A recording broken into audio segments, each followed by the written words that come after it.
offline 100%. Begitu. Itu banyak sekali kelemahan-kelemahannya, sehingga wajar kalau misalkan putra-putri kita tidak mampu menyerap semua apa yang disampaikan oleh Bapak Ibu guru sekalian. Jadi efek pandemi ini memang luar biasa. Adapun hasil yang kemarin kita lihat, sebagian dari putra-putri kita sebenarnya sudah banyak yang curhat di kelas langsung ke tim kami ya, bahwa mereka pengen langsung di treatment aja atau ya seperti itu kira-kira. Karena kalau dalam pengerjaan memang kita kasih prolog dulu agar mereka mengerjakan total semampu mereka gitu. Nah, Bapak Ibu sekalian, instrumen yang kami pakai ketika diagnosa itu akan mengetahui tingkat kemampuan anak dari mulai tataran paling mudah ya. Jadi analisis paling mudah, soal paling mudah sampai soal di kelas yang bersangkutan. Jadi untuk kelas 10 di akhir di kelas 10 analisisnya. Gitu. Tapi dimulainya itu Bapak Ibu sekalian bisa bayangkan itu pertanyaan pertama terus ke sana makin beragam, itu diawali dengan teori bilangan bulat.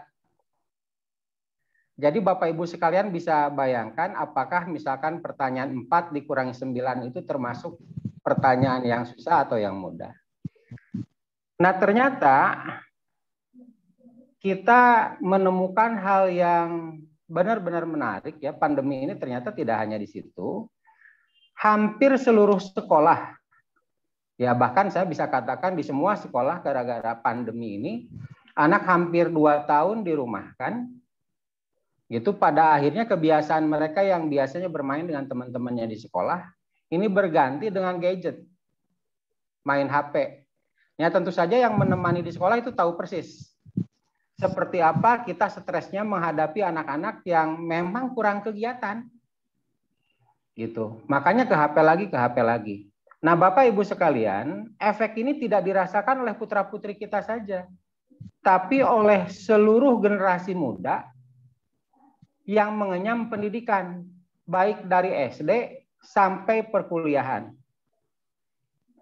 Nah, jadi Bapak Ibu bisa bayangkan di perkuliahan saja ada jurusan-jurusan yang membutuhkan tatap muka jelas seperti kedokteran, tapi mereka tidak melakukannya karena pandemi. Setelah 2 tahun kemudian mereka tiba-tiba lulus. Nah, ini bisa dibayangkan damage yang akan mereka bawa karena kemampuan yang memang seharusnya mereka pelajari, sekarang tidak mereka pelajari. Nah, apalagi kemampuan basic yang seharusnya dikuasai oleh anak-anak kita, putra-putri kita, ternyata degradasi kemampuan mereka karena sudah terlalu lama nggak dipakai, itu luar biasa. Nah, ini yang harus kita pikiran bersama gitu, sehingga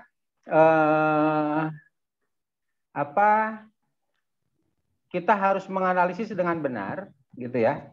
Bapak Ibu sekalian coba saja, ini karena saya juga sebagai guru, baik dosen di kampus itu sekarang memberikan penilaian itu kebanyakan itu dari kehadiran.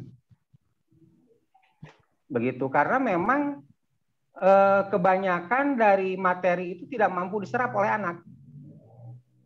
Nah, seperti itu. Jadi wajar sekali apabila kemampuan anak-anak kita degradasinya luar biasa. Nah, kebetulan kami memang mefokuskan diri untuk membuat instrumen dan penelitian-penelitian untuk anak-anak yang memang fondasinya kurang, bahkan sebelum pandemi itu sendiri ada.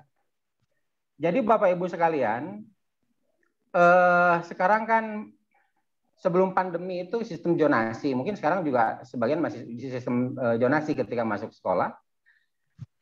Itu di SMA favorit saja, itu anak-anak yang membutuhkan perbaikan pada pondasi berpikir. Ini kaitannya dengan akademik Bapak Ibu sekalian, bukan psikologis klinis ya. Jadi kita berbicara tentang akademik. Nah ini luar biasa, itu bisa sampai 60-80%. Ada satu sekolah yang cukup ternama di Kota Bogor, itu yang didiagnosa sekitar 112, ternyata yang harus ditreatment itu 80 orang. Nah, ketika dikonfirmasi secara jujur ke guru-gurunya, validitasnya bagus gitu. Jadi soal-soal kita alhamdulillah diakui oleh banyak sekolah itu mampu mengungkap kemampuan anak sehingga kita bisa mentreatment mereka dengan baik.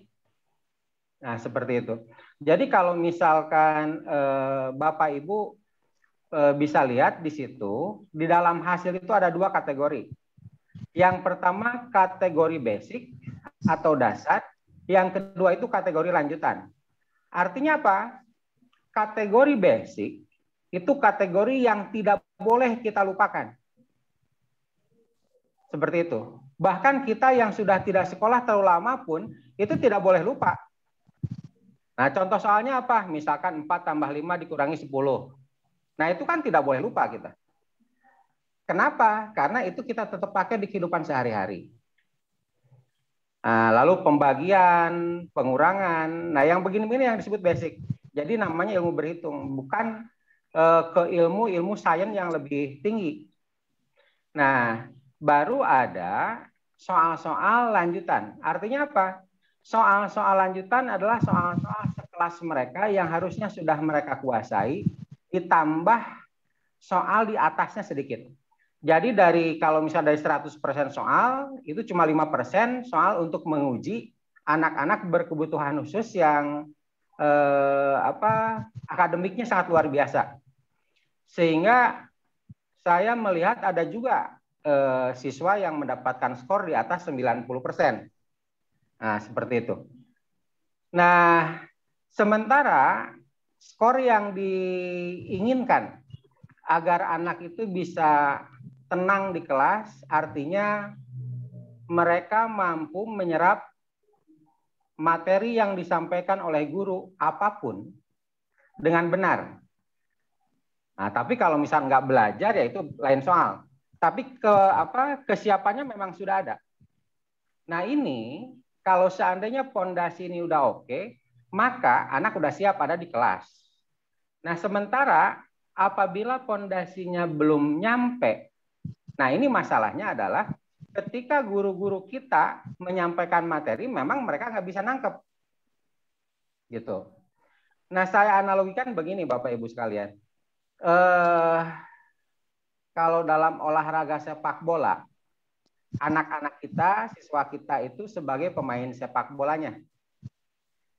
Nah, pelatih itu adalah guru-guru. Nah, apabila ada anak yang cedera, atlet yang cedera, maka bagiannya adalah bagian medis terlebih dahulu. Kalau misalkan sudah diperbaiki cederanya, berapa menit dihitung, jangan sambil nonton. Baru masuk lagi. Gitu. Nah, nanti jadi kalau udah selesai nulis mamanya baru. Iya. Kita lanjut ya. Nah, jadi kalau misalkan atlet yang cedera, maka bukan ditangani oleh pelatih. Nah, kami bersinergi dengan sekolah. Sekolah itu adalah pelatihnya karena mereka menyampaikan kurikulum berdasarkan mandat dari negara. Seperti itu. Nah, sementara kami bagian memperbaiki pondasinya terlebih dahulu. Nah, kalau pondasinya sudah oke, karena banyak hal, degradasi ini bisa terjadi di bagian manapun, variabelnya luar biasa beragam. Nah, baru kita kembalikan ke sekolah setelah anak-anak kita fit lagi. Nah, standar fit di kita itu besarnya 55%. Seperti itu. Nah, alhamdulillah uji coba instrumen kami itu kebetulan kita juga sudah mendapatkan hak patennya dan kita diakui oleh 2 perguruan tinggi. Yang pertama dari perguruan tinggi pendidikan, Universitas Pendidikan Indonesia. Yang kedua dari Sains di ITB. Jadi kalau misalkan webinar begini, kita sudah terbiasa dengan yayasan-yayasan yang di ITB, dan alhamdulillah beberapa siswa dari ITB juga ketika ada yang degradasi itu kita yang kerjasama dengan mereka juga. Nah, mudah-mudahan dengan kehadiran kami di sekolah, kami bisa ikut mewarnai prestasi putra-putri Bapak Ibu sekalian.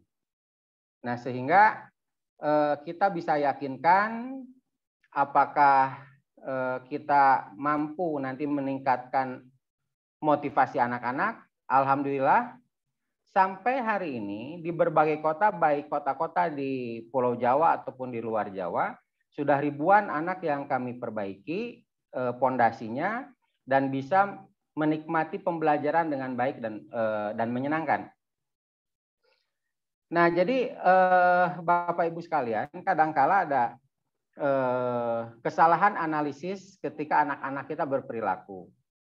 Nah, ketika anak seusia sekolah, maka mereka membutuhkan respek akademik dari lingkungannya, dari teman-temannya.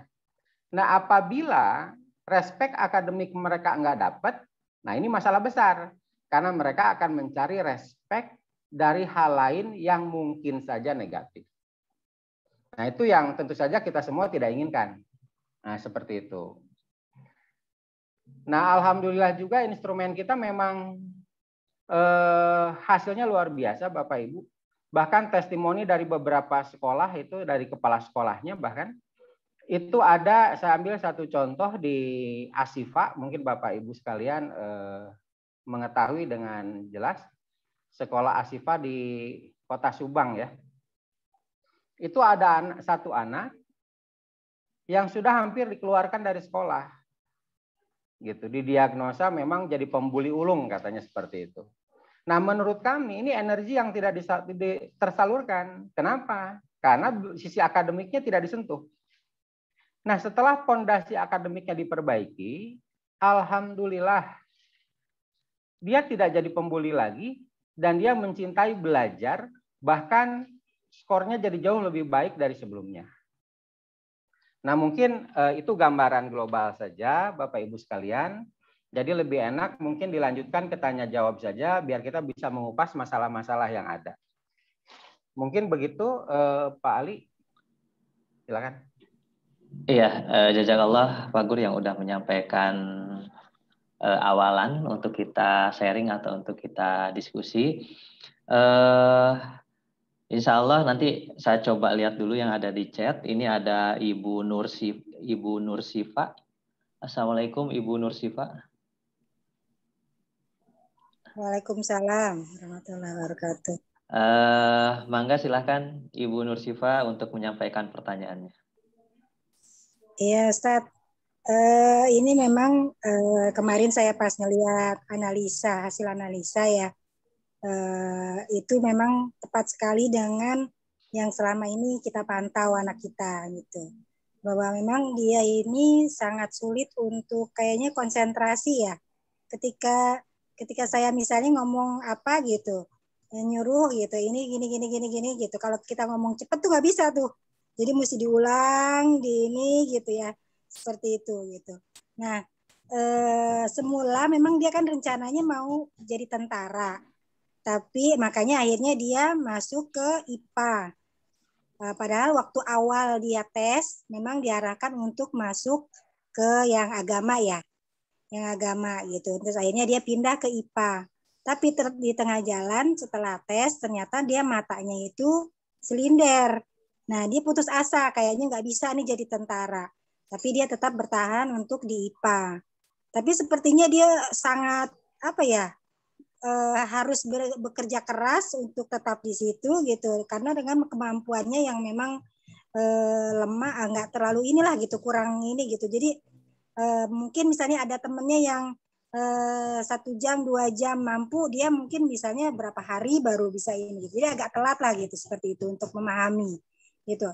Kalau kita pengennya sih udahlah berubah arah aja, nggak usah ke eksak atau ke sains gitu, ke agama aja. Nah, menurut Ustadz tuh gimana gitu? Apakah tetap harus dia bertahan dengan sainsnya gitu, dengan segi tekniknya, atau berubah arah ke agama aja lah gitu, seperti itu. Menurut kita ya, tapi kita belum ngomong sih ke anaknya gitu. Seperti itu. Iya, silakan mungkin langsung Pak Gus. Ya, alhamdulillah ini pertanyaannya luar biasa ini. Ibu, kalau seandainya seorang anak itu telat menangkap pembelajaran, itu bukan berarti dia tidak mampu. Tapi modalnya untuk menangkap itu belum cukup. Begitu. Jadi mungkin bisa saya jelaskan dulu, kita ini terjebak dengan bahasa talenta ya Ibu ya, bakat. Nah, bakat itu sekarang jadi salah kaprah digunakan di sekolah untuk mengukur pikiran. Padahal bakat itu hanya untuk fisik. Jadi kalau misalkan ada anak tulang kakinya kuat, otot kakinya kuat, diarahkan untuk sepak bola, baik. Bagus. Tapi yang tulang kakinya lemah itu nggak boleh. Tapi kalau misalkan anak nilai matematikanya jelek, nilai kimianya jelek, itu bukan tidak berbakat. Itu harus kita dorong, harus kita perbaiki, sehingga dia bisa jadi mengerti. Bisa difahami Ibu ya? Ya. Nah, saya sangat yakin sekali, 20 tahun saya di dunia pendidikan di bidang itu. Saya yakin siapapun anaknya, tapi ini tolong digarisbawahi, bukan anak yang sakit secara gen ya Ibu ya. Ya. Katakan normal. Ya. Gitu. Itu yang kami tangani. Karena kalau misalkan sakit gen, maka kami bukan ahlinya. Nah, selama dia normal, kalau telat mengerjakan, telat mengerti, itu basicnya aja kita perbaiki. Nah, seperti itu. Nah, Ibu Bapak sekalian, kami membedakan ada ilmu basic, ada ilmu lanjutan, atau basicnya disebut ilmu berhitung. Nah, ilmu lanjutan disebut ilmu matematik atau ilmu sains. Ya. Mau jadi ustadz sekalipun, ilmu berhitung itu wajib bisa, Ibu. Ya. Seorang ustadz tidak akan menjadi ustadz yang baik kalau dia tidak bisa pembagian. Maka ilmu paroidnya tidak akan lengkap. Begitu. Ya. Nah, jadi ilmu berhitung di Al-Quran itu banyak ayat yang menunjukkan bahwa itu wajib dikuasai oleh jurusan apapun. Nah, jadi saran saya itu kita perbaiki dulu ilmu berhitungnya, basicnya, lalu kita akan lihat kecepatan perkembangannya akan sampai mana. Nah, apabila ternyata perkembangan mengejutkan setelah diperbaiki basicnya, nah itu pilihannya jadi lebih luas. Bisa jadi ustadz, bisa masuk ke IPA, mau jadi ustadz yang bernuansakan sains, nggak ada masalah. Begitu. Jadi ini kebanyakan yang hadir di sini anaknya kelas berapa ini? Campur ya? Saya kelas Campur 11. Pak. Saya kelas 12 nih Pak anak saya Pak. Kelas Wow. 11. Kelas 11 Ustaz. Kelas Oh iya, 11. berarti macam-macam Iya, ya. Nah, perbaikan fondasi anak kita ya selama mereka belum masuk kuliah itu akan sangat luar biasa dan membantu mereka dengan baik. Karena kalau sudah kuliah agak berat lagi. Seperti itu. Nah, jadi apabila secepatnya kita perbaiki, maka kita akan jadi tahu. Karena kan begini, kita tahu anak kita sakit.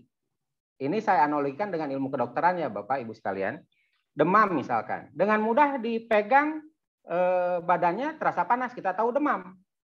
Tapi kita tidak bisa mengobatinya, maka kita cukup ke dokter dengan usaha seperti itu mudah-mudahan sembuh. Kan seperti itu. Tidak harus ketika anak kita sakit, kitanya yang jadi dokter. Tidak begitu.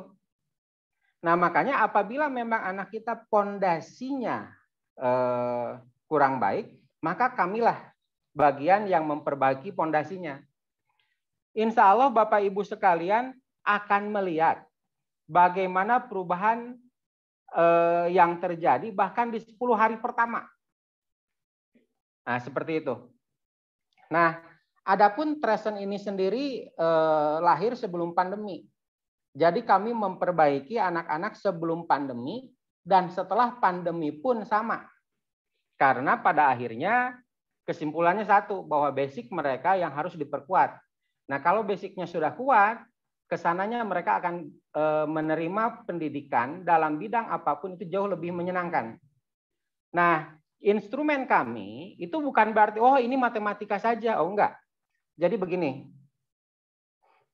kami mempelajari perilaku Bobby De Potter dan karya-karyanya. Bobby De Potter itu disebut pakar pendidikan dunia. Dia memilih media hutan untuk memperbaiki sains anak-anaknya, anak didiknya. Nah, saya tidak menemukan, atau saya memang kurang ahli, menyambungkan antara hutan dengan dunia pendidikan, tapi beliau bisa. Nah, karena saya basicnya seorang pengajar, basic saya sains, maka saya menggunakan ilmu sains untuk memperbaiki anak-anak kita. Toolsnya di situ. Jadi kami menggunakan dua metode, metode psikologi Qurani plus metodologi akademik sains. Nah, mungkin begitu Ibu, jadi jangan khawatir. Jadi sekarang mending dibuat melesat dulu saja kemampuannya, setelah itu maka mau jadi apapun, kemungkinan lebih besar itu anak kita akan menikmati itu. Mungkin itu Om Ali, silakan dilanjutkan. Jadi sikap kita terhadap kita sebagai orang tua harus gimana Ustaz? Mendukung aja apa yang dia inginkan gitu atau gimana? Oh ya, sikap kita sebagai orang tua itu mengarahkan Ibu. Jadi maksudnya sebenarnya hitam putih anak kita itu tergantung kita. Nah, seperti itu. Jadi cuma sayangnya ini banyak yang salah kaprah di masyarakat. Anak kita yang basicnya belum baik sehingga menganalisis hidupnya saja belum mapan. Lalu kita berikan keleluasan untuk berpikir masa depannya. Oh, ini salah sekali. Kita yang harus mengarahkannya, mau dikemanakan. Nah, lalu jalurnya kita dibikinkan jalan tol buat mereka. Jadi bukan ditanya, misalkan ada orang tua yang bilang, anak saya tuh pengen ke TK ini karena dia suka di TK itu. Anak TK mana tahu dunia pendidikan. Nah, jadi kapan anak kita ditanya mau kemana setelah basic berpikirnya kuat dan dia mempunyai banyak pilihan yang baik untuk difikirkan untuk masa depannya. Nah, baru kita diskusi dengan mereka. Nah, jadi sekarang diarahkan, didukung untuk memperbaiki pola pikirnya sehingga dia mampu berpikir dengan baik. Mungkin begitu, Ibu. Ya. Pak Ali, Afwan, izin bertanya bisa? Sebentar, Pak. Ini dengan Bapak siapa? Mohon maaf. Dengan Yudi. Bapak Yudi. Saya tanya ke Pak Ali tadi. Iya. Silakan Bapak Yudi. Ya, makasih banyak. Assalamualaikum warahmatullahi wabarakatuh. Ya, saya anak kami di kelas 12 nih, Pak. Ini datanya saya kan cukup mengikuti ya. Yang pertanyaan saya adalah terkait Tresen ini. Kan kemarin anak-anak sudah didiagnostik tes ya. Bisa dijelaskan itu detail diagnostik tesnya kemarin seperti apa ya? Karena saya lihat juga di kolom chat banyak orang tua yang mempertanyakan itu ya. Artinya detail diagnostisnya seperti apa, kemudian mungkin next step-nya misalnya kan setelah ini ada treatment ya, itu treatmentnya detailnya seperti apa ya. Jadi kalau saya lihat si Tresen ini kan di diagnosis tes itu kan harusnya ada persiapan ya, kapan ada tes, ada evaluasi dan pelaporan. Seperti apa itunya Pak ya, detailnya ya untuk diagnosis tesnya. Iya, terima kasih Pak Yudi. Ya, makasih banyak. Silakan Pak Yudi. Yang jelas simpelnya tools untuk mendiagnosa kita itu diusahakan untuk mampu untuk mengungkap anak ini mampunya di mana, gitu. Kami tidak bisa menyampaikan ini loh alat diagnosa kami karena itu memang dapur kami. Nah, seperti itu.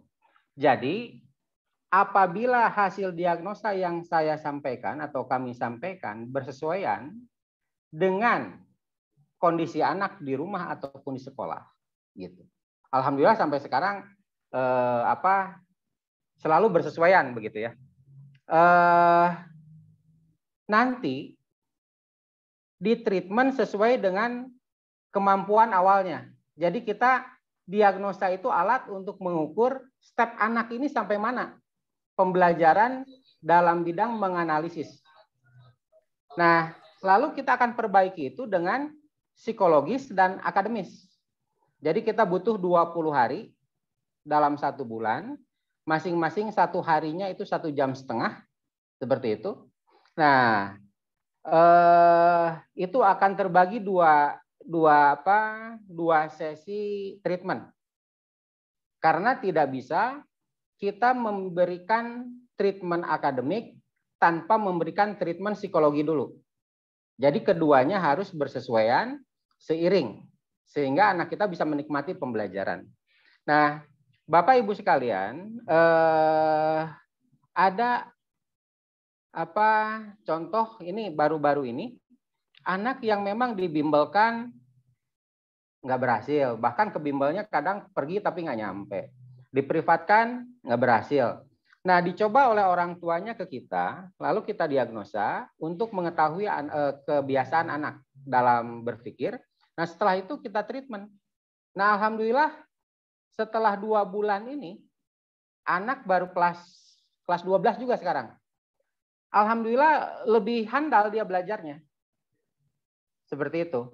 Ya Pak, maksudnya diagnosanya itu seperti apa Pak?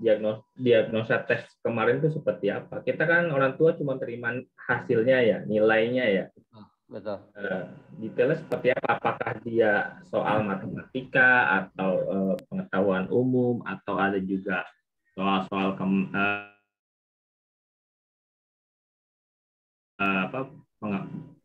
pengetahuan dasar dan lain-lain, atau ada juga psikologi? Ya.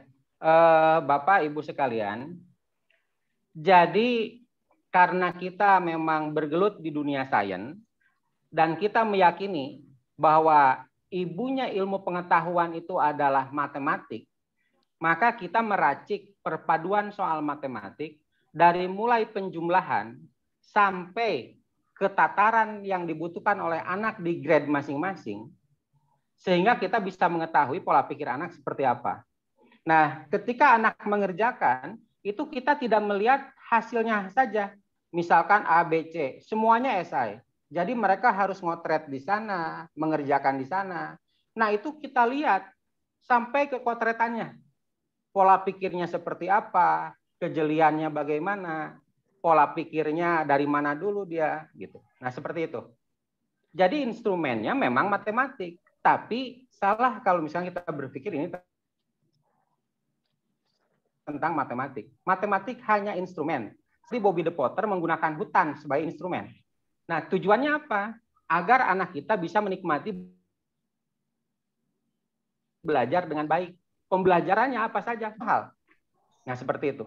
Nah, apabila anak yang fondasi analisisnya bagus, kita arahkan menjadi seorang hafiz, maka dia akan lebih mudah menghafal ketimbang dia sebelum diperbaiki basicnya. Mungkin itu mudah-mudahan bisa. Pak, lumayan Pak, jelas. Ini saya lagi buka ininya Pak, hasilnya ya. Ini kan ada persentase, ada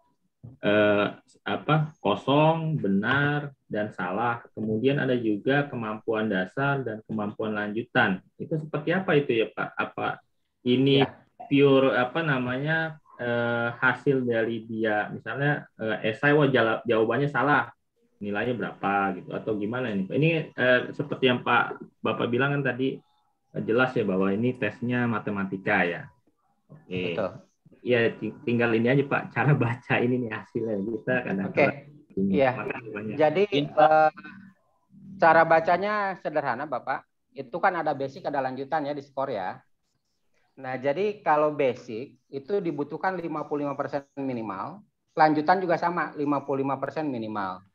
Nah, itu total skor itu tinggal dijumlah dibagi 2. Gitu. Nah, apabila nilai anak kita itu sudah sampai ke 55%, maka dia bisa normal ada di kelas. Artinya tidak ada kesulitan, tinggal belajar lebih keras saja.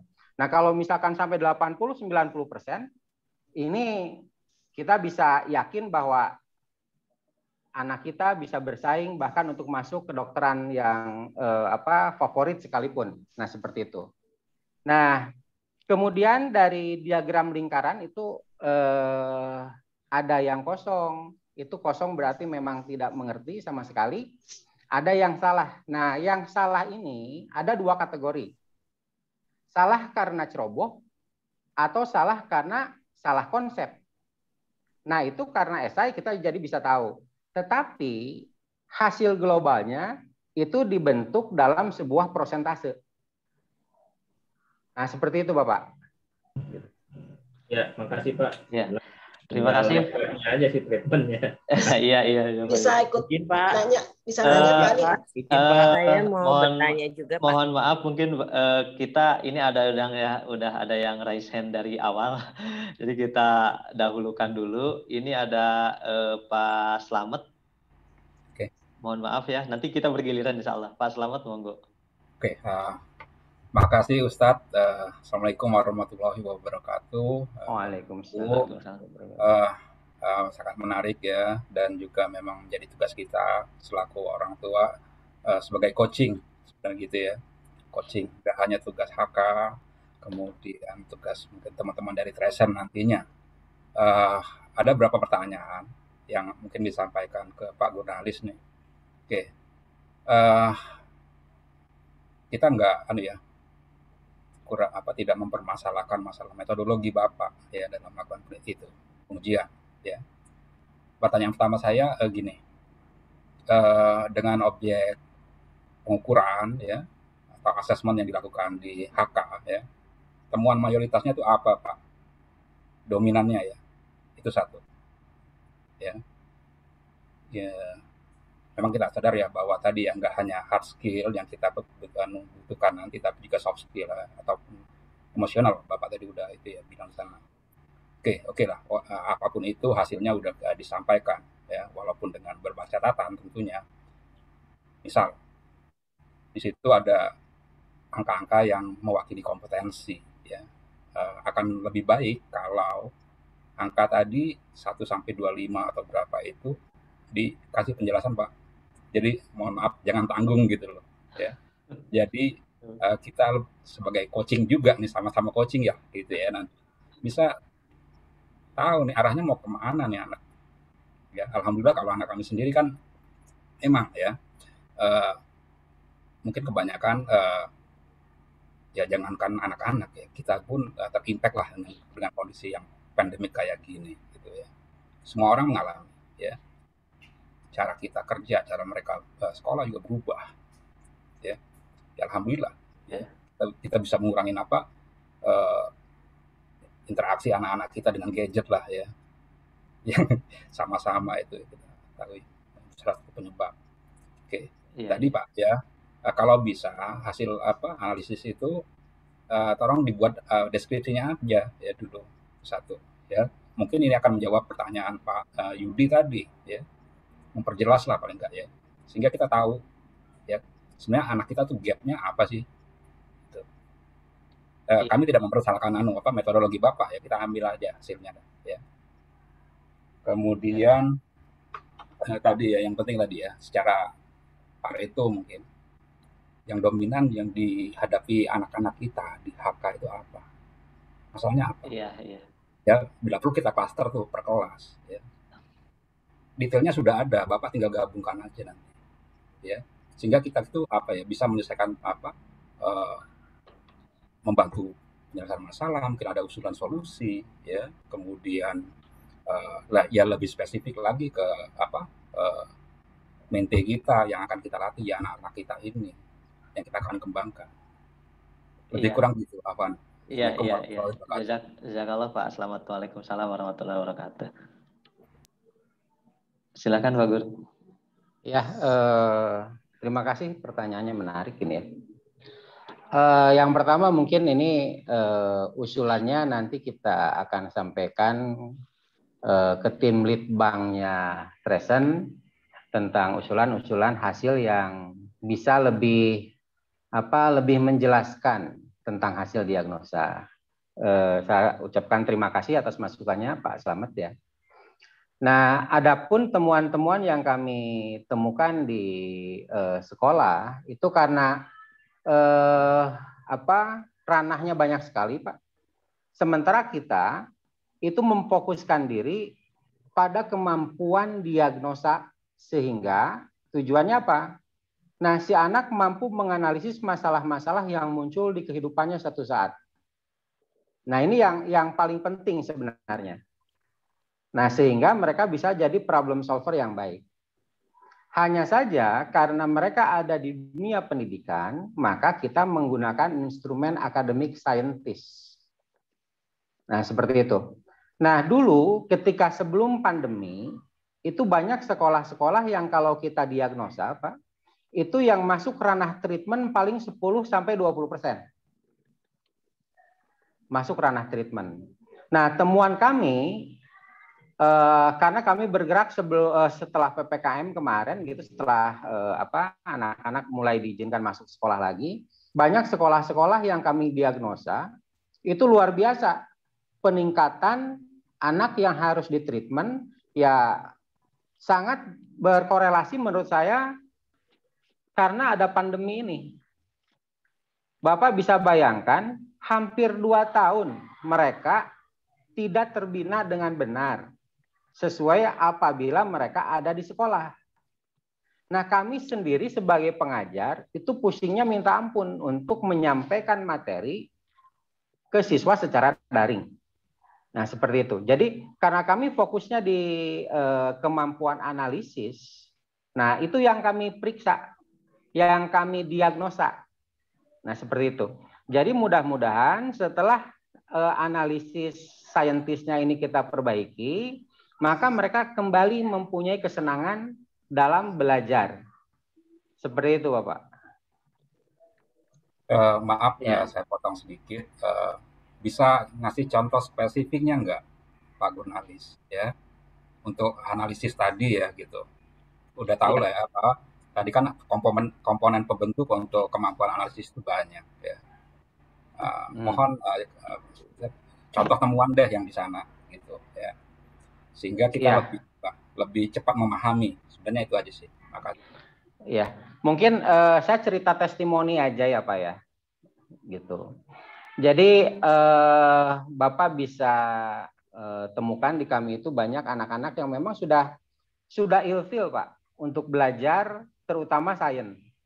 Nah, Bapak bisa juga lihat di sekolah itu kalau anak-anak memilih jurusan perguruan tinggi itu bukan apa yang mereka inginkan, tapi apa yang mereka takuti.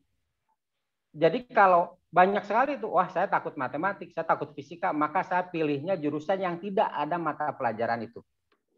Nah, ini kan salah besar. Begitu. Nah, kami memperbaikinya di situ. Jadi siapapun anak yang sudah ilfil terhadap sains, terhadap analisis sains, jangankan baca soalnya, gitu. Melihat judulnya saja udah mengerikan, Pak. Gitu. Itu di Husnul kemarin, ketika kami mengadakan diagnosa, gitu, itu butuh prolog yang kuat agar mereka mau mengerjakan. Kenapa? Sebagian besar dari mereka sudah mengatakan, Om, kita mah sudah ditreatment dari awal saja. Seperti itu, Pak. Nah, jadi daya juangnya saja itu banyak yang sudah down karena mendengar bahwa yang akan mereka kerjakan itu sisi numerik. Padahal kita tahu tanpa numerik, maka kemampuan analisis kita itu akan sangat berkurang drastis. Nah, seperti itu, Pak. Gitu. Mudah-mudahan bisa lebih menjelaskan. Iya, terima kasih Pak Gur, Pak Slamet untuk pertanyaannya. Izin, kita Pak. lanjutkan sama kalau dari urutan di sini tuh ayah Bapak Sutego. Mohon maaf Bapak Sutego, nanti dari Bapak Sutego ke Ayahanda Raihan. Oke, terima kasih. Ya, mangga Bapak. Ya. Ya, Assalamualaikum warahmatullahi wabarakatuh.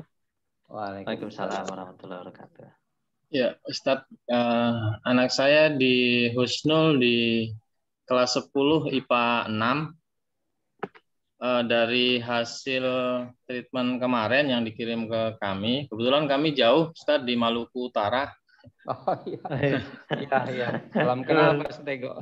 Salam kenal. Hasilnya rendah, Ustadz. Dari hasil treatmentnya, dari hasil tes. Ini mungkin saya flashback dari anak ya. Dari awal dia memang cita-citanya itu minatnya ke bidang teknologi, makanya mengambil jurusan IPA gitu. Betul.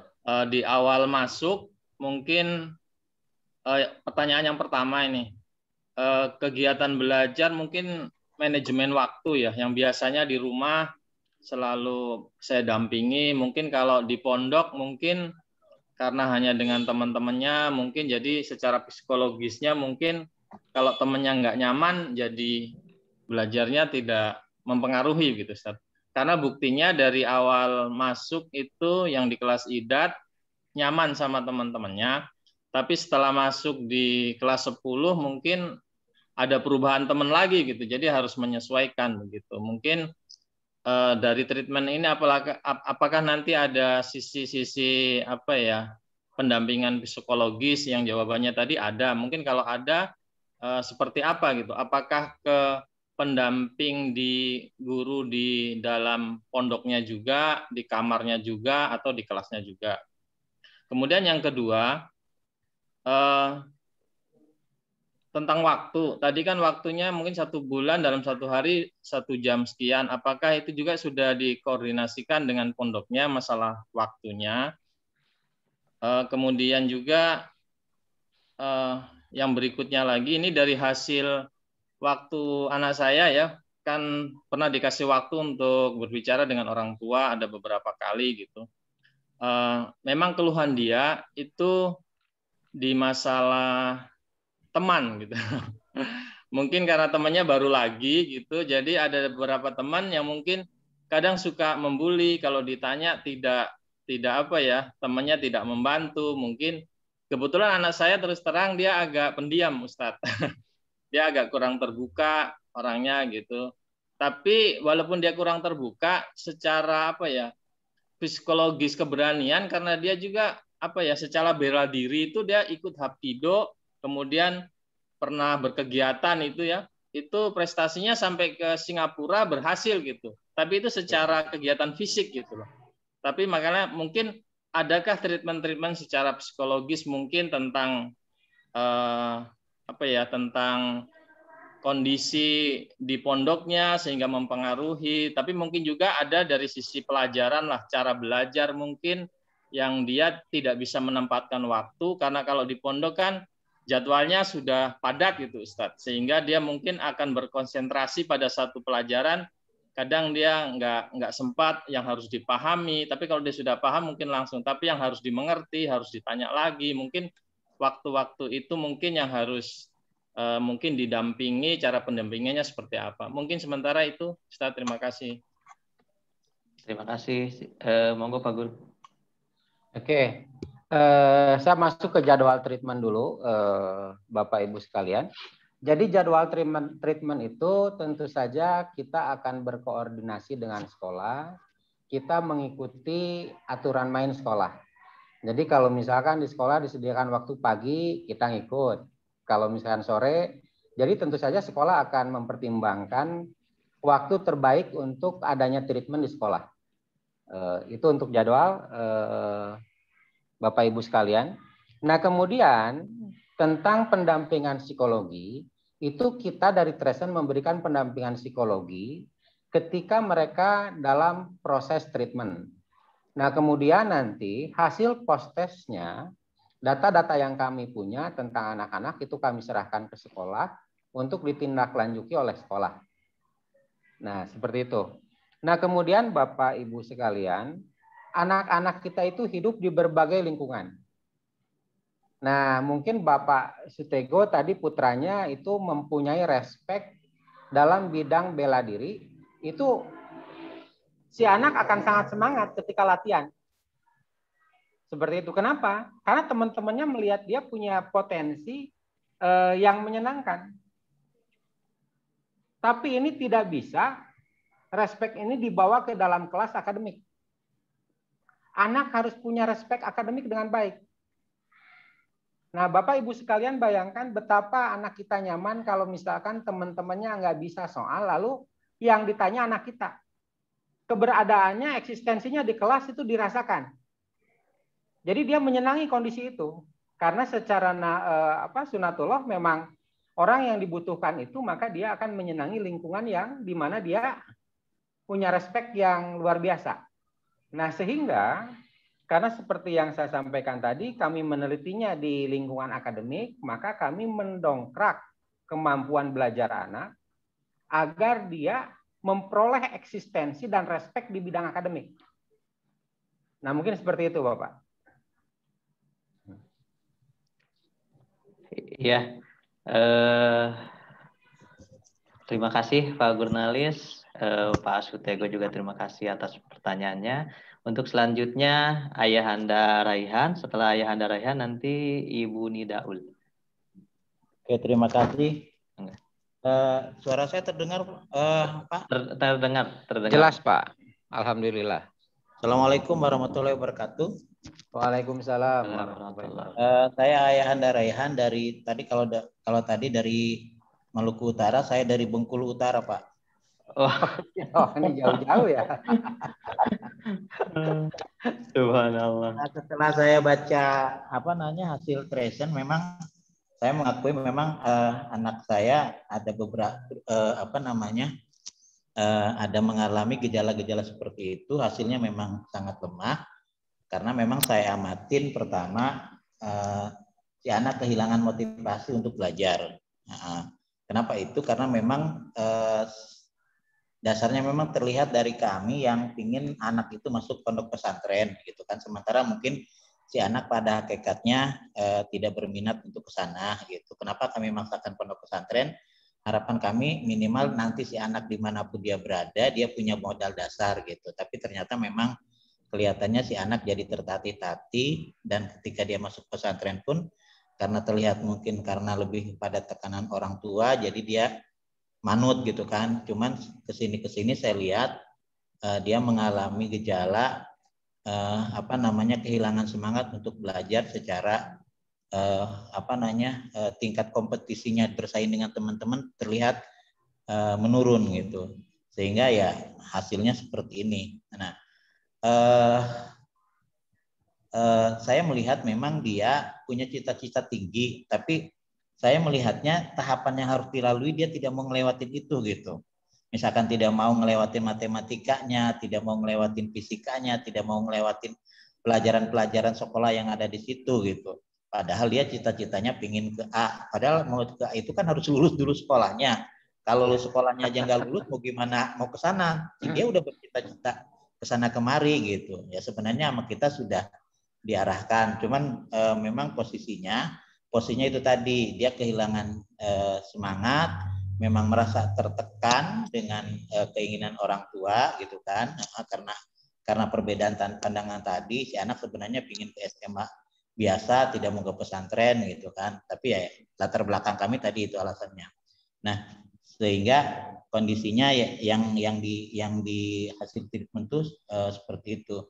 Yang ingin saya tanyakan, apakah dengan hasil treatment ini secara otomatis pihak pondok pesantren ya akan mentreatment anak-anak tersebut gitu, diperbaiki mentalnya, diperbaiki sikapnya, diperbaiki semangat berkompetisinya, terus diperbaiki juga semangat untuk menimbulkan kepercayaan diri, itu satu.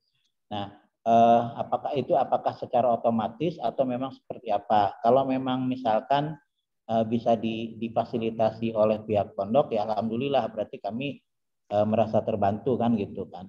Yang kedua, yang ingin saya tanyakan, sebenarnya harus seperti apa sikap kami ketika kami punya keinginan, ya sebenarnya sepele lah keinginannya sih, artinya pingin anak itu punya dasar lah gitu kan.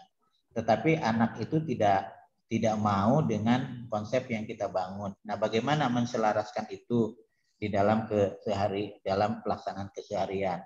Yang ketiga yang ingin saya tanyakan, di mana apakah memang treatment itu hanya ada di karena ini ada di Kuningan, ya apakah memang di kota-kota lain juga ada, misalkan di Botabek, di Banten, di Bengkulu gitu kan, misalkan seperti itu, apakah memang itu ada sehingga mungkin kami bisa komunikasi untuk kegiatan anak-anak yang lain kan gitu kan, selain dari yang sekarang memang ada di Husnul. Nah, mungkin itu sementara Pak yang ingin ingin kami gambarkan prinsipnya. Betul. Bagaimana si anak punya kepercayaan diri, punya mau bersaing lagi gitu kan, sehingga dia punya kepercayaan diri yang luar biasa untuk bersaing. Itu seperti itu Pak. Ya. Terima kasih Ayahanda Raihan. Mangga Pak Gurnalis. Ya, mudah-mudahan kami bisa ikut mewarnai putra-putri Bapak Ibu sekalian nantinya. Bapak Ibu, tentang Tresen sendiri, kalau misalkan kebetulan yang di Kuningan sudah ada. Nah, di Bogor, di Depok, nanti di kota-kota mana saja kalau memang Bapak ada putra-putri yang lain yang mau dikonsultasikan, silakan nanti dihubungi aja Pak Ali. Nanti akan disampaikan lokasi-lokasi yang memang sudah ada. Kebetulan di Bengkulu belum ada, kita belum ke Sumatera, tapi kalau misalnya di Makassar sudah ada, di NTB sudah ada. Nah, sebenarnya motivasi untuk belajar sains itu saya contohkan sebuah sekolah di Kota Bandung, Bapak, namanya Al-Fatih. Itu putra-putri atau siswanya itu sudah ada yang seperti itu, sudah ilfil belajar. Nah, perbaikan yang kami lakukan antara perorangan dengan massal itu lebih enak massal Bapak Ibu sekalian, apalagi satu pondok gitu ya, satu asrama.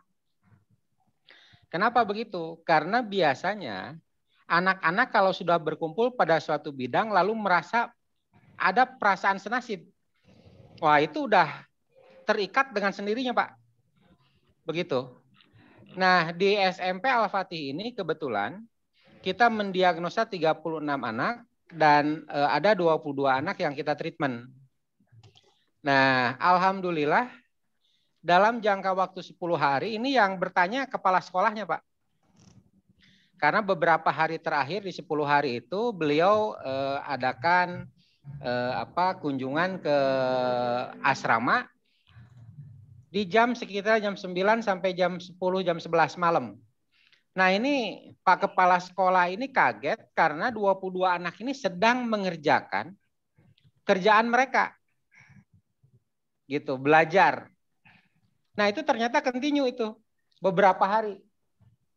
Ketika beliau inspeksi lagi, ternyata anak-anaknya stabil gitu belajarnya. 22-nya, Pak. Nah, lalu apakah treatment yang kami lakukan ada korelasinya dengan nilai bahkan secara menyeluruh? Alhamdulillah, Al-Fatih itu yang setahun sebelum kita adakan treatment, karena memang kelas 9-nya ada satu kelas, itu dari 173 sekolah di Kabupaten Bandung, itu tidak masuk bahkan 50 besar.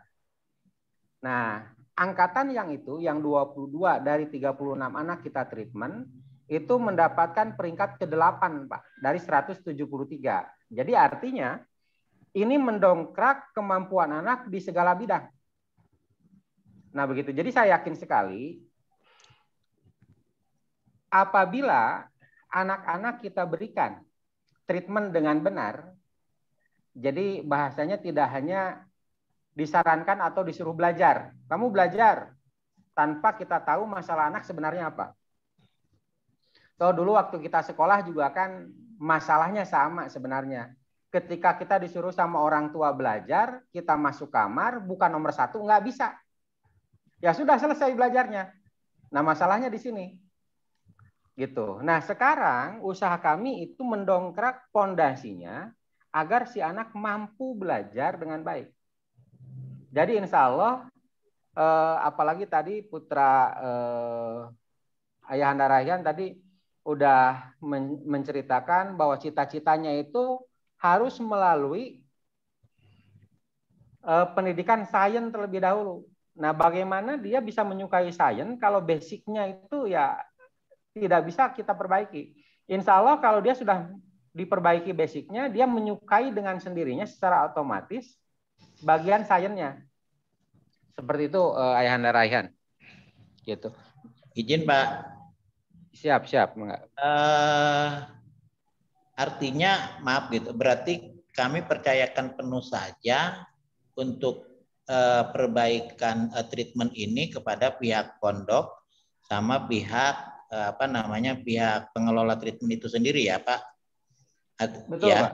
Betul. Seperti itu. Sehingga diharapkan minimal anak-anak punya kemampuan bersaing kembali, punya semangat untuk berkompetisi kan gitu kan, dan dia memang mau kepercayaan dirinya tumbuh kembali gitu kan, seperti itu. Ya, insya Allah begitu Pak. Artinya kami tidak harus saatnya hanya mendapatkan sebatas laporan saja ya dari pihak pondok gitu ya Pak. Iya. Nanti dalam beberapa hari ke depan gitu. Iya. Jadi yang jelas pihak orang tua menerima laporan gitu ya, perkembangan anak. Nanti sebagian perkembangan mereka putra putri Bapak sendiri yang akan cerita. Oh siap. Begitu. Ya. Oke, terima kasih Pak atas jawaban dan informasinya. Iya. Sama-sama Pak. Terima kasih juga Ayahanda Rayhan. Selanjutnya Pak Ibu Nidaul. Ada Ibu Nidaul? Iya Pak, baik. Terima kasih. Enggak. Terdengar suaranya ya Pak? Terdengar Ibu. Jelas Ibu. Ya, alhamdulillah. Baik, Assalamualaikum warahmatullahi wabarakatuh. Waalaikumsalam warahmatullahi wabarakatuh. Sebelumnya saya terima kasih sekali nih, alhamdulillah dapat kesempatan untuk dan juga dari pondok ya untuk ini melihat kondisi anak-anak ya dalam belajar gitu kan, sikap-sikap belajarnya. Saya ini yang anak saya yang ikut ini yang kedua Pak, dan itu agak berbeda memang kondisi adik sama kakak yang pertama sama-sama di Husnul gitu. Kalau kakak yang pertama itu dia tuh berprestasi gitu Pak, berprestasi. Dia memang kemampuan berprestasinya ada, kemudian dia juga sering ikut lomba gitu kan Pak, dan dia juga ikut hafizoh lah gitu. Nah kalau Ade ini agak berbeda dari SD, kelihatan berbeda karena pertama dia dari nulis juga dia tangan kiri, dan memang guru TK-nya dulu memang bilang nggak apa-apa gitu, dan Ade ini dulu kalau belajar di TK tuh di ayunan gitu, nggak mau dia ikut ke kelas gitu, tapi karena gurunya kepala sekolahnya psikolog jadi nggak apa-apa, tapi tiba-tiba dia hafal aja gitu Ustadz, maksudnya doa apa gitu tiba-tiba hafal gitu, padahal dia di ayunan gitu kan. Jadi jadi dia memang yang menonjolnya itu memang di tahfiz dan muyulnya tuh ke agama gitu. Jadi memang dia memang memilih jurusan PK yang sekarang. Nah, cuman memang dia tuh karena ngelihat kakak, figur kakak, dia jadi sebenarnya pengen gitu, tapi kayak kemampuannya tuh gimana ya? Dalam belajar itu kurang, mungkin mentor dalam belajar gitu ya, gimana ya, seperti itu. Nah sekarang kemarin kendalanya dia juga, Umi aku kalau di sekolah aku suka ngantuk kenapa gitu, kalau pelajaran sejarah apalagi gitu ngantuk gitu. Ya udah saya bilang udah ke Ade kalau baca buku pakai mind map aja, nggak usah lihat tahunnya kan bosen tuh kalau lihat tahun-tahun, lihat aja ceritanya biar menarik, bikin mind map-nya nanti. Nah, seperti itu. Karena dulu saya juga pernah belajar, dia agak beda. Belajar tuh nggak boleh dikerasin. Dia maunya sambil main gitu. Pokoknya agak kreatif memang. Jadi kalau kegiatan dia sukanya tuh misalnya kalau kakak ikut ekskulnya English, Math, ini adik memasak. Terus volley atau pramuka gitu. Seperti itu Ustadz. Jadi, nah ini kan kebetulan hasilnya itu 19 ya Ustadz, mungkin sangat rendah lah mungkin ya, sangat lemah, dan saya sebenarnya senang sekali gitu. Kira-kira pola nanti treatmentnya gimana, dan saya tuh berminat juga ingin ikut, nggak apa-apa, bismillah gitu kan, biar adik ada semangat, kepercayaan diri, motivasi, dan nanti apakah, mungkin mohon maaf kalau bertanya di sini juga, apakah nanti ada biaya tambahan, yang pertama, kemudian masalah waktu dengan kepadatan di Husnul seperti apa gitu, Ustaz. Saya sih senang sekali kalau memang ada gitu. Terima kasih. Iya, jazakallah Ibu Nida, mangga Pak Guru. Ya, ini menarik ya Bu, kalau misalkan kita lihat perbedaan anak-anak kita gitu. Jumlah putra-putrinya semua berapa Ibu? Jumlahnya 3 Ustadz. Kebetulan kakak sama adik ini jaraknya deket ya. Deket. Kalau kakak tuh bedanya 6 bulan waktu itu udah. Jadi dia jeda setahun gitu. Iya. Kakak, kalau yang sama adik dia jedanya 5 tahun. Betul. Iya. Ini berkaitan dengan kesenangan di sebuah lingkungan ya. Jadi kalau misalkan anak kita itu sama, termasuk anak-anak saya juga, menyukai lingkungan A. Kita pengennya anak kita menyukai lingkungan B. Maka bikin anak kita menemukan sebuah kesenangan yang mengikat dirinya di lingkungan yang kita arahkan. Nah, seperti itu. Nah, tentu saja ini butuh kejelian, kesabaran gitu. Dan langkah yang tepat agar si anak bisa menyukai di setiap lingkungan yang kita arahkan. Nah, di sini tentu saja kita akan menyentuh psikologi mereka dan pelan-pelan itu akan memberikan kesenangan lewat instrumen yang kita punya agar mereka mampu bertahan di bidang analisis saintis. Nah, seperti itu. Jadi kita fokusnya di situ. Nah, jadi jangan khawatir kalau misalkan anak kita tidak suka matematik, tidak suka belajar. Nah, ini bagus sekali kalau misalkan tadi kasusnya Ibu menyampaikan, coba Ade itu belajarnya pakai mind map. Nah, pertanyaannya, mampukah dia membuat mind map yang menyenangkan buat dirinya? Nah, seperti itu. Karena membuat mind map ini kan butuh dasar yang bagus, Ibu Bapak sekalian. Sehingga tidak sekedar kita menyarankan, tapi tidak memberikan nuansa yang menyenangkan di situ. Begitu, Ibu. Jadi sebenarnya anak-anak itu bisa menyenangkan dimanapun kita arahkan mereka. Saya yakin itu.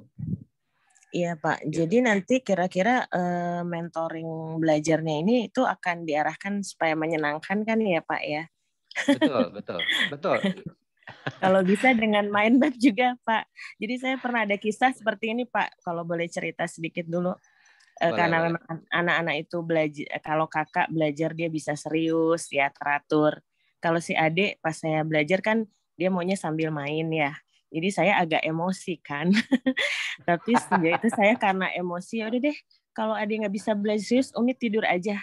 Udah tidur kan. Saya jadi emosi, kayak saya nahan nggak bisa belajar. Tapi pas saya bangun, saya ngelihat anak saya itu coret-coret Pak, materinya itu bikin bulat-bulat, pakai spidol warna. Ya Allah nak, kamu ternyata belajar gitu kan. Jadi ya Allah, berarti anak saya berbeda nih gitu. Jadi dari situ saya makanya mohon mudah-mudahan sih bisa ya dengan sarana ini gitu. Saya berterima kasih banget gitu kalau bisa mengarahkan paling nggak mentor belajar lah gitu. Makasih Bapak. Amin. Ya nanti kita usahakan Ibu, mudah-mudahan ya sama seperti tadi kita berdoa kita bisa mewarnai prestasi putra-putri kita semua. Terus pertanyaan tadi masalah biaya Ibu ya. Iya, memang Pak, untuk kegiatan treatment ini itu berbiaya, itu satu paket itu dalam 1 bulan 20 kali pertemuan, itu biayanya 5 juta Ibu. Gitu. Nah, nanti kalau misalkan detailnya bisa kontak ke Om Ali dan Om Bambang. Begitu mungkin Ibu. Nah, tetapi dalam hal ini kita menyampaikan bahwa program ini ada jaminannya. Artinya, kalau satu paket dalam 1 bulan, anak tidak mendapatkan progres sebanyak 15% minimal, maka biaya ini akan kita kembalikan 100%. Nah, seperti itu. Nah, tapi saya yakin sekali gitu. Ini melihat testimoni yang sudah-sudah, alhamdulillah sampai hari ini masih 100% berhasil. Mudah-mudahan ke depannya juga. Nah, seperti itu Ibu sekalian. Maka dilanjut Om Ali. Iya, jazakallah Pak Gur, Ibu. Untuk selanjutnya ini Pak Agung. Assalamualaikum Pak Agung. Oke. Umi Baruna. Assalamualaikum Umi Baruna. Waalaikumsalam Ustadz. Mangga Umi, silakan untuk disampaikan pertanyaannya. Izin off kamera Ustadz ya, lagi kurang sehat saja. Enggak apa-apa. Makasih Ustadz. Alhamdulillah kemarin ada ikut Zoom meeting yang pertama, jadi saya dapat masukan banyak. Walaupun sempat ke Pak Bambang ada beberapa japri yang saya tanyakan biar lebih jelas. Yang pertama yang saya tanyakan, ini dari saya sudah mengkomunikasikan ini dengan anak-anak untuk saya malah pengen banget mereka ikut. Tapi dari ini ketika dua-duanya itu ikut, yang pertama yang kakak ini bilangnya, Bu saya ngerasa nggak ada kesulitan apa-apa, biasa-biasa aja gitu tuh. Nah yang adik jawabnya, saya kemarin tuh lagi mau basket tapi tiba-tiba dipanggil, jadi saya ya udahlah apa yang bisa saya kerjain, saya nggak disuruh ada 100 nomor, saya yang penting saya ngerjain aja apa, saya nggak, jadi dia nggak harus menyelesaikan, dia ngerasa gitu, yang penting dia menggugurkan kewajiban saja karena dia ingat kata ibu daftarnya lumayan gitu, jadi kalau saya nggak ikut nggak enak, tapi hanya sekedar gitu aja Ustadz, jadi ya udah dia ngerjain terus dia keluar, jadi saya kerjain yang penting saya ngerjain secukupnya aja gitu. Nah kalau yang kakak lihat adiknya juga keluar, dia juga ngerasa saya juga harus main futsal, ditunggu teman-teman nggak enak, ya akhirnya kakak juga nggak lama juga ikutan keluar gitu. Jadi saya mikirnya ini anak-anak ini ada optimal atau enggak. Tapi memang gini Ustaz, saya juga saya sadar kalau dua-dua ini memang tidak tertarik dengan yang namanya pelajaran menghitung. Itu. Jadi dari SD mereka itu sebenarnya nilainya juga tidak jelek-jelek banget gitu. Tapi untuk jadi sempurna juga tidak. Jadi karena kayaknya biasa aja gitu. Ya udah, beda dengan kalau mereka mempelajari atau menekuni sesuatu yang memang mereka senang, itu pasti dijabanin dari pagi, siang, sore itu dijabanin benar. Nah, saya hanya nekanin aja sampai biar anak-anak ini tidak terlalu apatis, tidak terlalu ini dengan yang namanya hitung-hitungan. Jadi saya tidak ada nekanin apa-apa, jadi hanya bilang nggak apa-apa nah kalau nggak terlalu seneng sama namanya matematika dan sejenisnya. Tapi minimal kamu kalau tidak bisa jago di situ, tapi minimal kamu bisa di situ.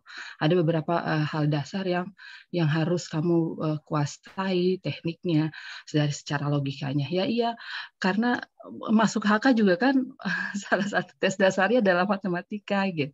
Jadi saya juga surprise ketika dua-dua anak ini bisa lolos.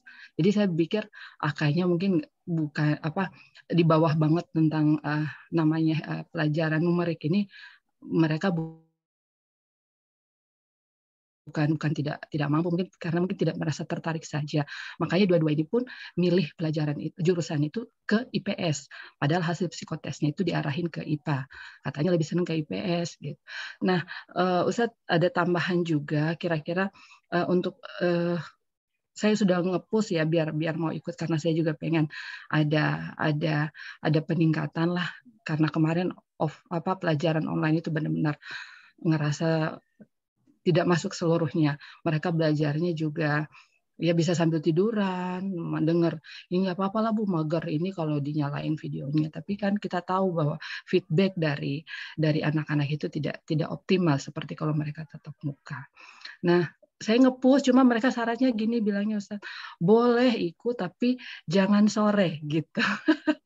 Karena sore itu jadi boleh lah Bu ikut gitu, tapi jangan sampai karena sore itu adalah jam-jam di luar rutinitas belajar yang biasanya ya. Jadi mereka masih ada olahraganya mainnya di situ. Jadi kalau maghrib ke atas katanya udah bisa. Kalau pagi kan belajar Bu katanya gitu. Ya coba saya diskusikan dulu. Insya Allah hari ini ada Zoom meeting saya sampaikan. Nah, terus yang terakhir Ustadz, ini ada 2 anak. Misalnya, menurut Ustadz kalau harus memilih salah satu untuk yang ikut, itu kira-kira yang diutamakan itu apakah yang kelas 12 atau yang kelas 11? Ya, ya, makasih Ustadz. Ya, itu aja. Ya, Ya, sama-sama. Assalamualaikum warahmatullahi wabarakatuh. Waalaikumsalam warahmatullahi wabarakatuh. Monggo langsung Pak Gur. Ya, menarik ini kasusnya Ibu ya. Jadi begini Ibu, setiap kami mengadakan diagnosa di sekolah, maka kami berusaha semaksimal mungkin berkoordinasi dengan sekolah. Hanya saja rata-rata memang tidak 100% pihak sekolah itu mampu mengkoordinasikan dengan anak. Artinya ada anak-anak yang telat mendapatkan informasi sehingga harus tes dadakan. Nah, itu kami sadari di setiap sekolah selalu seperti itu, selalu ada kasus seperti itu. Sehingga sebenarnya itu pengecekan ulang itu akan terjadi di pertemuan pertama. Jadi Bapak Ibu sekalian tidak usah khawatir, skornya berapapun sekarang. Yang paling penting itu kan kemampuan anak dalam 1 bulan masa treatment itu bisa meningkat secara drastis. Ini yang kita inginkan. Sehingga kita juga akan melihat apa sebenarnya yang dibutuhkan anak itu dari hari ke hari, Bapak Ibu sekalian. Jadi kita memeriksa kerjaan mereka, kemajuan mereka, itu harian itu. Nah, begitu. Nah, jadi kita akan lihat apakah setelah ditangani secara psikologis ya, pendekatan-pendekatan yang menggunakan dunia mereka lah istilahnya seperti itu. Apakah mereka tetap akan tidak menyenangi matematik atau insya Allah mereka akan menemukan di sini rasa sukanya gitu. Nah, kita akan berusaha sampai di situ bahwa mereka menyenangi semua pelajaran. Nah, begitu Ibu. Nah, kemudian kalau untuk memilih mana yang harus diutamakan, yang kelas 12 apa yang kelas 11? Saya nggak bisa jawab kalau itu Ibu ya. Itu ada di tangan Ibu sendiri, mau dikemanakan, maksudnya mau yang mana dulu gitu, kelas 12 atau kelas 11. Ya kalau misalkan memang kesempatannya ada, ya kenapa tidak dua-duanya, mungkin seperti itu. Jadi itu kembali ke keputusan orang tua. Kalau kami ikut aja. Kalau jadwal jelas kami tidak bisa tidak bisa intervensi karena semua itu diarahkan oleh sekolah. Yang pagi, yang sore. Cuma mungkin nanti kalau misalkan ternyata putra-putri Bapak pengennya pagi, ternyata dapatnya sore. Mungkin itu kasus personal aja, itu mungkin bisa dikonsultasikan ke wali kelasnya atau ke pembimbing di sana agar khusus untuk anak Ibu itu masuknya di pagi, bisa diubah jadwalnya. Mungkin begitu Ibu. Iya, terima kasih. Makasih Ustadz ya. Sama-sama. Jangan-jangan gara-gara jadwal sore dia aja jadi nggak mau ikut. Iya, karena tabrakan memang sama kegiatan ini ya, ekskulnya. Dia udah wanti-wanti aja ke saya gitu. Pokoknya Ibu kalau sampai sore yang kepake saya mending nggak ikut gitu. Aduh saya jadi jadi ya udah insya Allah ya nanti dibicarakan dengan ayahnya Ustadz ya. Insya Allah saya pengennya dua-duanya. Makasih Ustadz. Amin. Ya. Sama-sama Ibu. Iya, terima kasih Ibu. Untuk selanjutnya Ibu Delvi. Ya, Ibu Ya, Delvi, monggo ya, Ibu.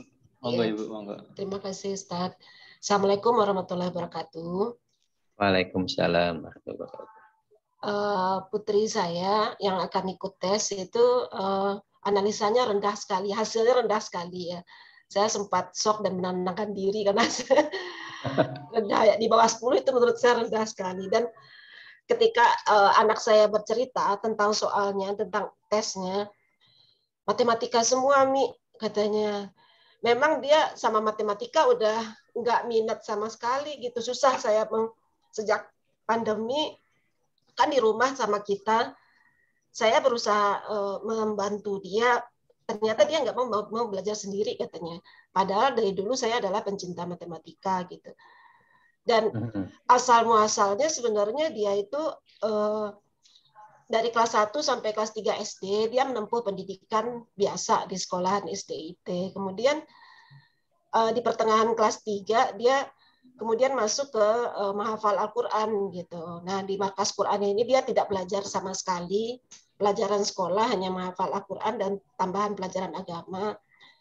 Sampai akhirnya ketika usianya kelas 6 hanya ikut privat 4 bulan untuk persiapan ujian paket C ya kalau kelas ya, SD ya.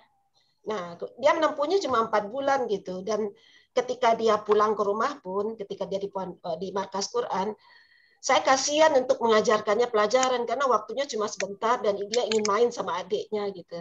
Jadi nggak ada lah bekal matematika. Alhamdulillah, yang namanya pertambahan, pembagian, perkalian dia sudah dapat. Nah, itu menurut saya basic sekali gitu. Dia udah bisa. Akibatnya ketika SMP saya memutuskan dia harus ke sekolah yang Diknas, tapi tetap menghafal Al-Quran. Alhamdulillah saya dapatkan SMP-nya SMP Quran ya, tetap pelajarannya Diknas. Tapi di situ dia harus berusaha keras untuk menempuh pelajaran umumnya. Kalau melihat kemampuan intelijensinya, sebenarnya dia jadi yang pelajaran umum dia rendah semua, Ustaz. Pelajaran umum rendah semua, tapi kalau pelajaran agama, fikih, bahasa Arab, padahal bahasa Arab kan susah ya. Bahasa Arab, kemudian hafalan Quran, dia juaranya di situ gitu. Maksudnya alhamdulillah bagus gitu. Dan sampai lulus pun dia menyelesaikan 30 juznya hafalan gitu, alhamdulillah. Nah, sampai sekarang juga andalannya ya masuk PK kan, andalannya pelajaran agama gitu. Alhamdulillah dia bagus-bagus pelajaran agama. Tapi saya ketika membujuk dia untuk ikut ini, saya bilang sesuai dengan yang Ustadz sampaikan bahwa matematika itu bukan cuma buat hitung-hitungan, mengajarkan pelajaran sekolah, tapi juga analisa masalah gitu. Nih, ini saya mengharapkan misalnya ini anak ikut gitu ya di dalam program yang di treatment dari Tresen.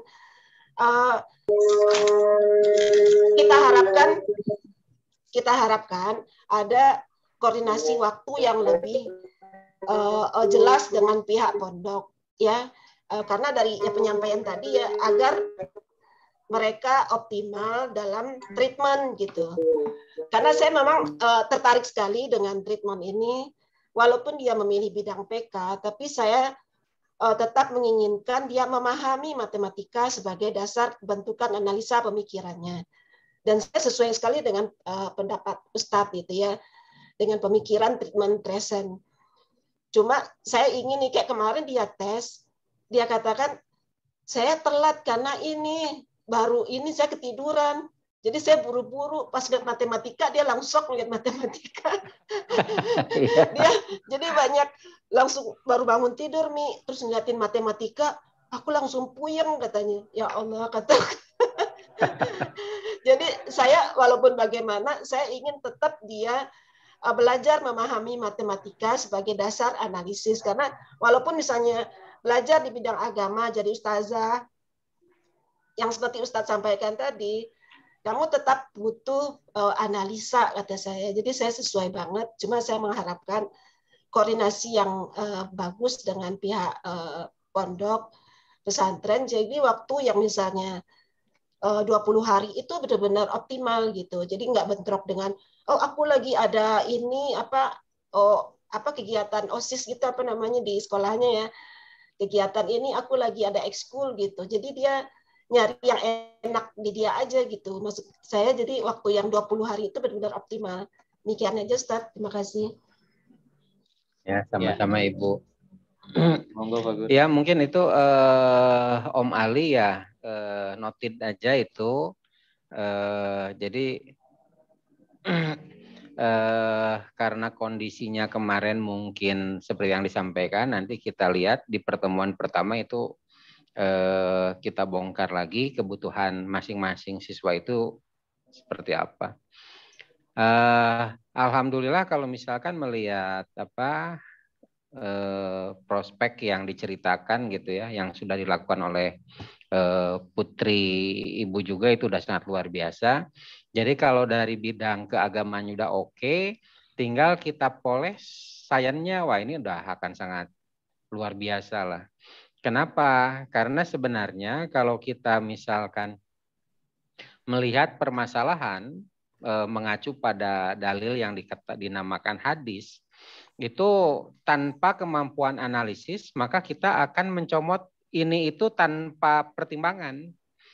Gitu. Sehingga kemampuan analisis kita untuk menyaring hadis-hadis, mengkolaborasikan dan menentukan titik akhirnya juga benar-benar membutuhkan analisis secara matematis.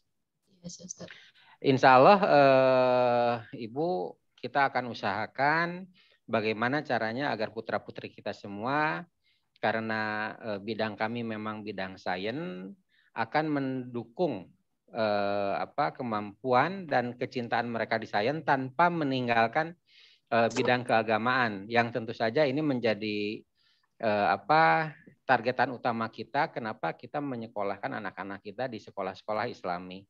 Mungkin begitu Ibu. Terima kasih pertanyaannya. Iya. Amin. Untuk selanjutnya Umi Faizah. Assalamualaikum Umi Faizah. Oke, selanjutnya Umi. Waalaikumsalam warahmatullahi wabarakatuh. Iya. Bangga Umi Faizah. Makasih Ustadz.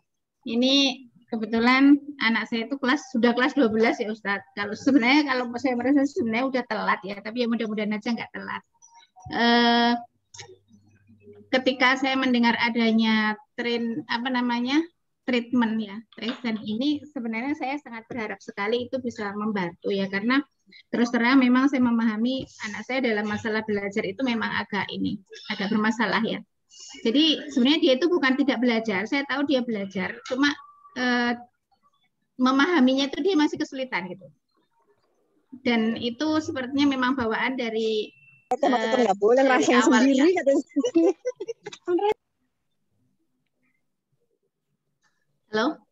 Halo ya, mangga dilanjut. Ya. Nah, ini yang ingin saya tanyakan. Kebetulan anak saya 2 itu yang ikut, satunya MTS, satunya kelas 12. Untuk terutama untuk yang kelas 12 ya. Kira-kira treatment ini karena kelas 12 kan ada ini Ustadz, ada bimbel ya. Ada jadwal bimbel juga gitu. Kira-kira nanti kalau misalnya ikut treatment itu mengganggu nggak, bentrok nggak dengan jadwal bimbelnya mereka gitu. Tuh, yang pertama. Kemudian kira-kira gitu ya. Bagaimana kami bisa tahu bahwa treatment itu memang efektif untuk anak saya gitu ya.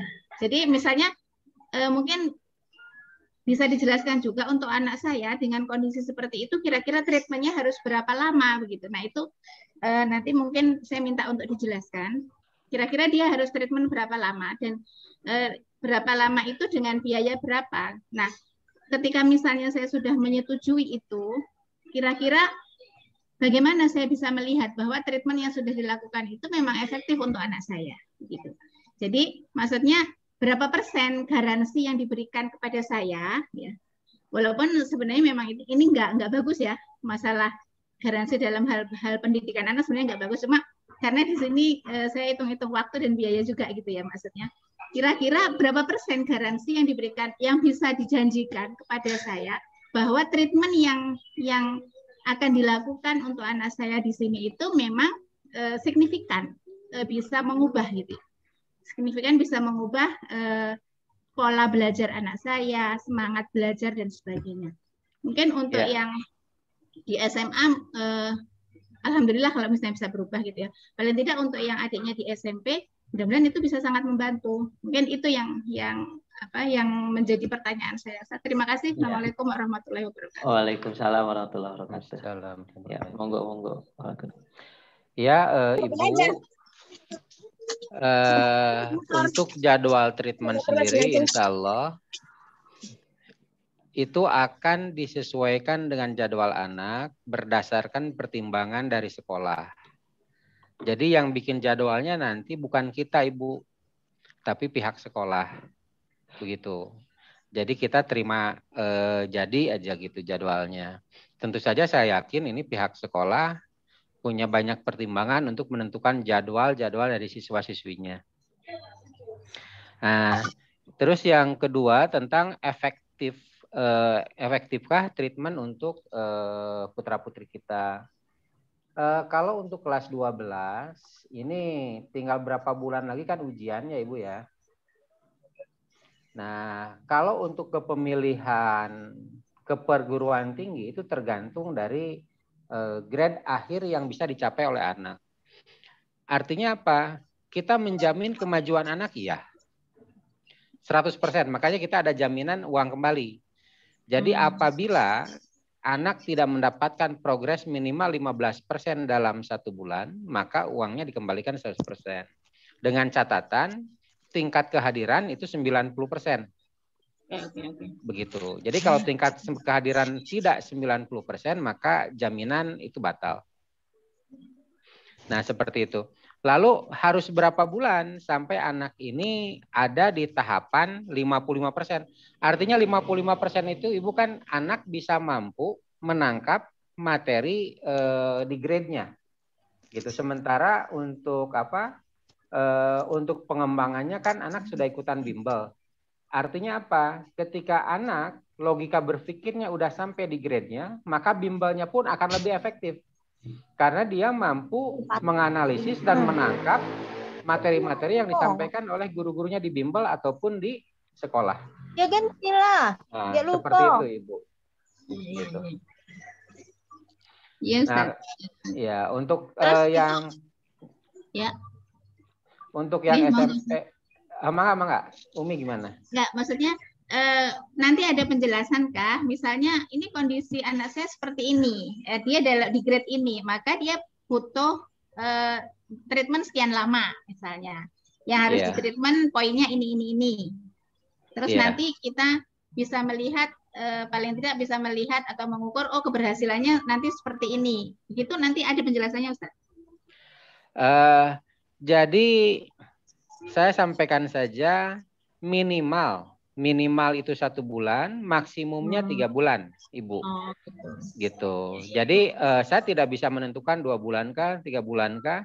Mudah-mudahan kecepatannya belajar dan menerima materi atau di treatment itu cukup 1 bulan saja. Foto yang kemarin tuh, ayo dong, ngecek. Dikira foto yang lama. Kan ada yang pakai wig teh. Oke. Iya. Jadi kami juga menginginkan kecepatan anak-anak kita memang luar biasa sehingga cukup 1 bulan saja. Nah, begitu. Mungkin begitu, Ibu ya. Terus 1 bulan itu berapa kali dalam 1 bulan itu, Ustaz? 1 bulan itu 20 kali, 1 jam setengah per hari. Nanti ada waktu mandiri untuk mencerna ya, karena apa yang kami sampaikan selama 1 jadi intensif ya, Ustaz? Jadi nanti betul. Dan ini tidak boleh dijadikan misalkan ini kan 20 kali pertemuan, bisa nggak dijadiin 10 hari saja, 1 harinya 2 kali pertemuan, itu nggak bisa. Oh gitu. Oke. Ya, jadi standarnya memang sudah seperti itu. Kalau dipadatkan lagi, maka hasilnya pun akan tidak maksimal. Iya. Baik, Ustaz. Insya Allah paham. Ya, terima kasih, Ibu. Iya, jazakallah, Ibu. Untuk selanjutnya ini ada Umi Faiz. Assalamualaikum, Umi Faiz. Waalaikumsalam, Ustaz. Monggo, Umi. Ya, Assalamualaikum warahmatullahi wabarakatuh. Alhamdulillah, terima kasih atas kesempatannya Ustadz. Saya ingin tanyakan, seberapa besar sih hasil valid hasil tes Trisen kemarin itu?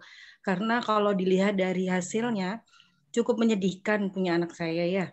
Tetapi saat saya konsulkan dengan beberapa ustadz di kelasnya, ustadz wali asrama di kamar, anak saya termasuk bukan anak-anak yang gagal atau gagal fokus. Sampai hari ini tidak pernah ada rekod ke saya kondisi anak saya itu sampai hari ini fokus setornya setiap hari tetap setor ya. Bahkan ada beliau juga, anak saya juga belajar ke beberapa ustadz yang memang tambahan privat di luar jam sekolah gitu. Hasilnya semuanya memuaskan, tidak sesuai dengan hasil Trisen kemarin itu. Makanya saya nanyakan, kalau memang kondisi anak saya harus di treatment, kita nggak masalah gitu loh. Makanya saya ingin tahu kenyataan dan hasilnya itu jauh lumayan berbeda. Makanya jadinya bingung nih kita mau lanjut atau tidak gitu loh. Sampai di mana sih parameternya di mana membuat kita harus dia treatment gitu loh. Jangan sampai kita memaksa anak treatment sebenarnya dia tidak butuh gitu loh. Mungkin tahu hasil Trisen itu akuratnya sampai di mana, atau karena kondisi saat dia tes itu dia tidak maksimal buru-buru ini anak ada kegiatan dan lain-lain, dan dia asal-asalan kerjakan misalnya. Itu juga harus jadi parameter yang bagaimana yang bisa saya jadikan patokan Ustadz. Itu aja mungkin yang dari saya. Assalamualaikum warahmatullahi wabarakatuh. Waalaikumsalam warahmatullahi wabarakatuh. Ya, Ibu, kalau misalkan tingkat validitas dari kita, insya Allah udah bagus. Hanya saja memang kondisi anak ketika mengerjakan itu kembali ke anak masing-masing. Jadi kalau misalkan putra-putri Ibu ikut tes, maka yang tahu keseriusan tes itu kembali ke putra-putrinya. Hanya saja memang seperti tadi ada kasus bahwa ada kemungkinan hasil kemarin itu memang tidak sesuai, itu besar kemungkinannya. Makanya di pertemuan pertama itu kita akan digging ulang, menggali ulang apa yang dibutuhkan anak. Nah, jadi kalau misalkan pun anak kita itu, di sini sebenarnya bukan masalah butuh dan tidak butuh Ibu ya. Artinya setiap anak yang masuk di treatment kita itu sudah pasti kemampuannya naik. Gitu. Nah, seperti itu. Hanya saja ada anak yang memang urgent harus disegerakan. Nah, siapa mereka? Itu anak-anak yang pencapaiannya kurang dari 55%. Nah, misalkan anak masuk ketika tes itu udah telat, kemudian juga ya berbagai kondisi mempengaruhi dirinya, ya itu yang tahu anak sendiri. Begitu. Sementara catatan di kami itu hanya ada catatan anak hadir, jam berapa mereka hadir, seperti apa. Nah, itu pun nanti tujuannya untuk digging ulang ketika mereka di hari pertama treatment. Sementara tes kemarin ya kita benar-benar menyampaikan apa adanya yang kita terima. Nah, seperti itu. Mungkin begitu Ibu bisa menjelaskan dari pertanyaan. Jadi tadi. Mungkin kalau hasilnya mungkin valid dengan keadaan yang ada saat itu gitu ya Ustaz ya. Terlepas keadaan saat itu dalam kondisi apa itu tidak ada dalam ranah kevalitannya gitu ya Ustaz ya, maksudnya gitu ya. Iya betul. Artinya sama kalau kita lagi tes psikologi juga gitu kan, hari ini hatinya mood nyaman enak mengerjakan, hasilnya juga maksimal. Jadi tidak bisa jadi artinya tidak jadi patokan gitu loh Ustaz ya. Mungkin nanti kita diskusi lebih jauh kepada anaknya, ini tes begini nggak bisa yang tiba-tiba kita ikutkan aja. Tapi kalau anak sendiri tidak ada keseriusan untuk memperbaiki dirinya kan juga nggak jadi apa-apa ya Ustaz ya mungkin ya. Keseriusan itu nanti kita yang memberikan Ibu. Artinya begini, Ibu bisa bayangkan ya. Ada 22 anak di satu kelas yang semuanya ilfil terhadap sains. Sudah barang tentu mereka tidak mau ada di kelas itu. Nah, maka keinginan mereka agar stay di kelas itu kami yang mengusahakannya. Begitu. Jadi kami sudah sangat terbiasa menangani anak yang bilang saya tidak mau belajar. Bahkan sudah ada yang katakanlah taken kontrak dengan orang tuanya sudah tidak akan sekolah lagi. Gitu. Dan alhamdulillah ternyata setelah ada di kelas kami, dia enjoy belajar, akhirnya sekolahnya lancar terus berjalan lagi seperti itu.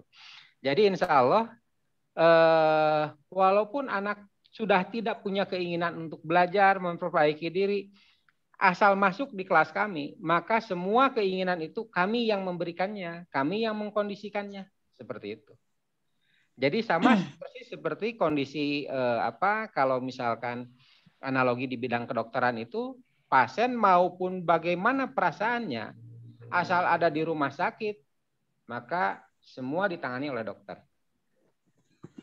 Begitu mungkin Umi Faiz. Ya. Jadi intinya sebenarnya tanpa tes tracing itu pun intinya diikutkan program treatment ini untuk mendapatkan hasil yang lebih baik gitu ya.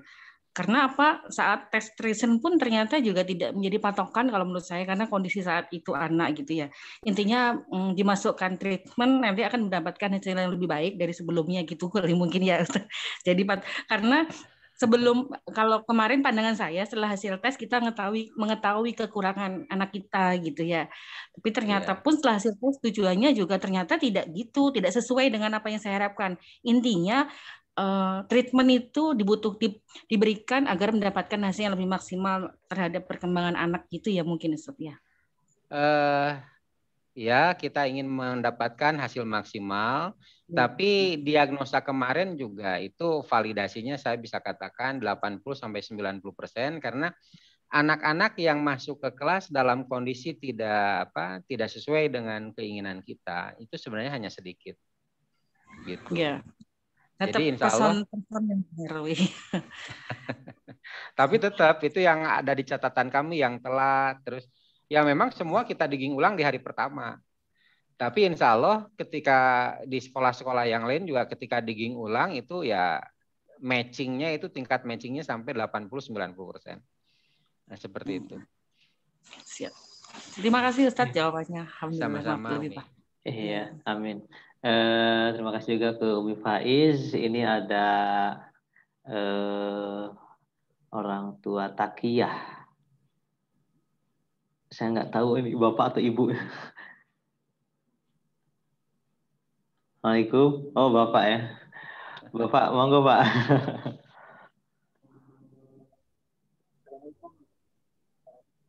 Halo pak, suaranya nggak jelas pak, maaf pak. Assalamualaikum. Assalamualaikum. Waalaikumsalam warahmatullahi wabarakatuh. Ya, mungkin harus dideketin gitu pak, kalau agak jauh nggak kedengeran pak suaranya pak. Iya. Iya, ini Pak mau penyakit klarifikasi dengan hasil tes anak saya ini kan hasilnya di sini 38%. Ya. Terus dari itu disimpulkan kalau di bawah 45% itu tidak siap mengikuti pembelajaran di kelas baik secara psikologis maupun akademik. Nah, pertanyaan pertama kan yang dites itu matematik ya, ilmu eksak. Ini kenapa bisa dari soal yang sekian itu eksak bisa menyimpulkan masalah psikologis maupun akademis? Dan juga pertanyaan kedua,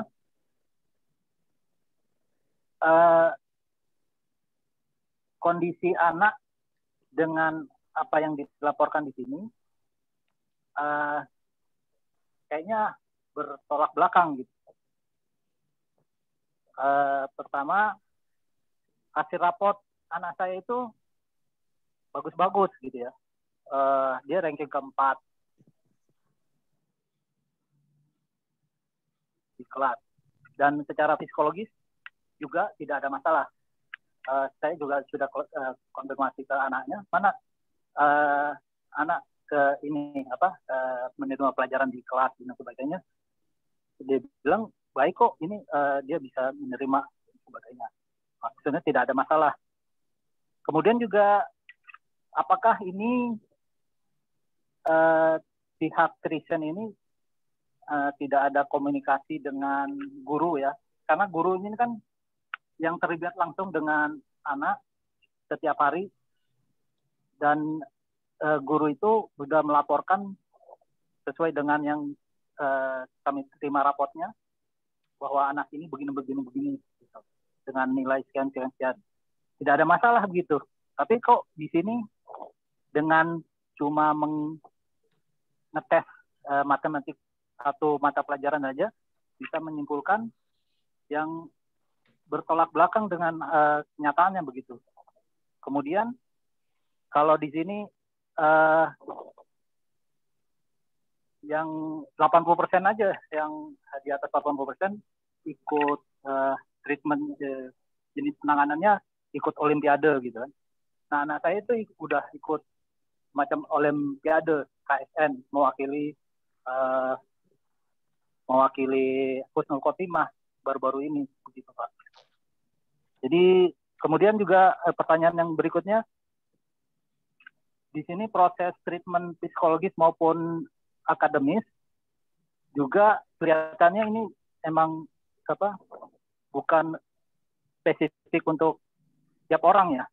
Kayak seperti misalnya treatment psikologis itu pemulihan motivasi, penstabilan motivasi, pemantapan psikologis belajar, penanganan kesulitan belajar per individu.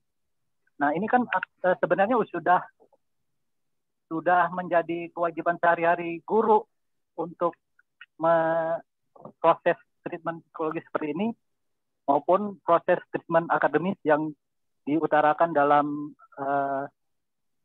raport hasil tes Kristen ini begitu. Kemudian juga apakah proses treatment yang akan dilakukan oleh Kristen ini tidak melibatkan guru gitu. Ya.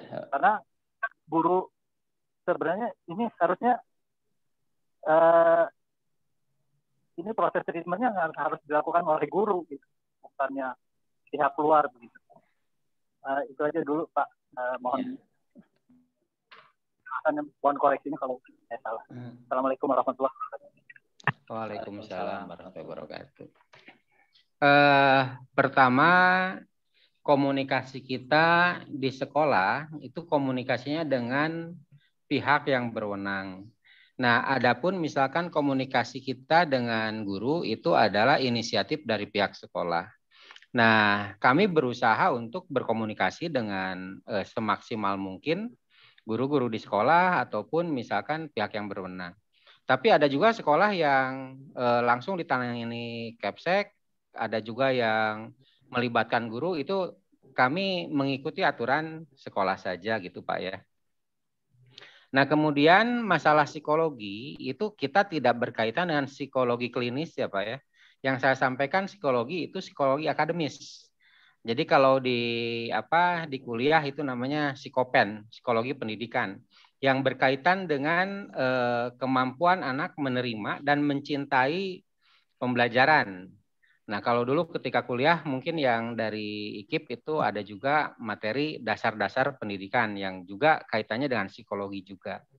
Jadi ketika kita menyampaikan ada penanganan psikologi, ini jangan sampai salah menerjemahkan. Jadi seolah-olah anak kita sakit secara psikis gitu. Enggak. Jadi ini hanya sekedar bagaimana penanganan psikologi itu disampaikan oleh tim kami untuk mendongkrak keinginan belajar anak dan kemampuan mencintai apa yang mereka inginkan.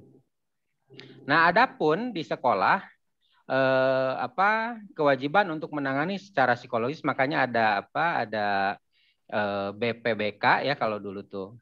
Ya memang sudah ditangani. Hanya saja ini kalau Bapak Ibu sekalian melihat dari jumlah mungkin ya perbandingan memang seharusnya memang harus ditambah gitu ya tenaganya. Apalagi kalau di negeri itu kan jumlah siswa 1000, BP-nya ada 4 orang, kebayang 1 banding 250 orang. Nah, sementara kondisi seperti ini kita berusaha untuk mendongkrak atau membantu kinerja guru dengan sangat percepatan yang luar biasa dalam 1 bulan ini, karena kami menangani setiap kasus per anak gitu. Jadi kayak konsultasi apa segala macam itu ada pada tataran 1 bulan itu, sehingga apa yang kami sampaikan, materi-materi kami itu bisa diterima oleh anak dengan baik. Nah, adapun misalkan ini kok tidak bersesuaian, wah kalau itu saya kurang begitu mengerti ya. Bagaimana cara penilaian guru di sekolah, karena setiap sekolah juga berbeda-beda, kategorinya seperti apa. Hanya saja insya Allah ada di grade manapun putra-putri Bapak Ibu ketika diikutkan di sini, insya Allah percepatannya luar biasa. Mungkin seperti itu Bapak ya. Ya, terima kasih Bapak sama Pak Gur yang udah menyampaikan. Ini kita batasi aja 2 pertanyaan lagi. Ini ada Ayah M. Rido sama M. Azmi. Untuk Ayah M. Rido, monggo.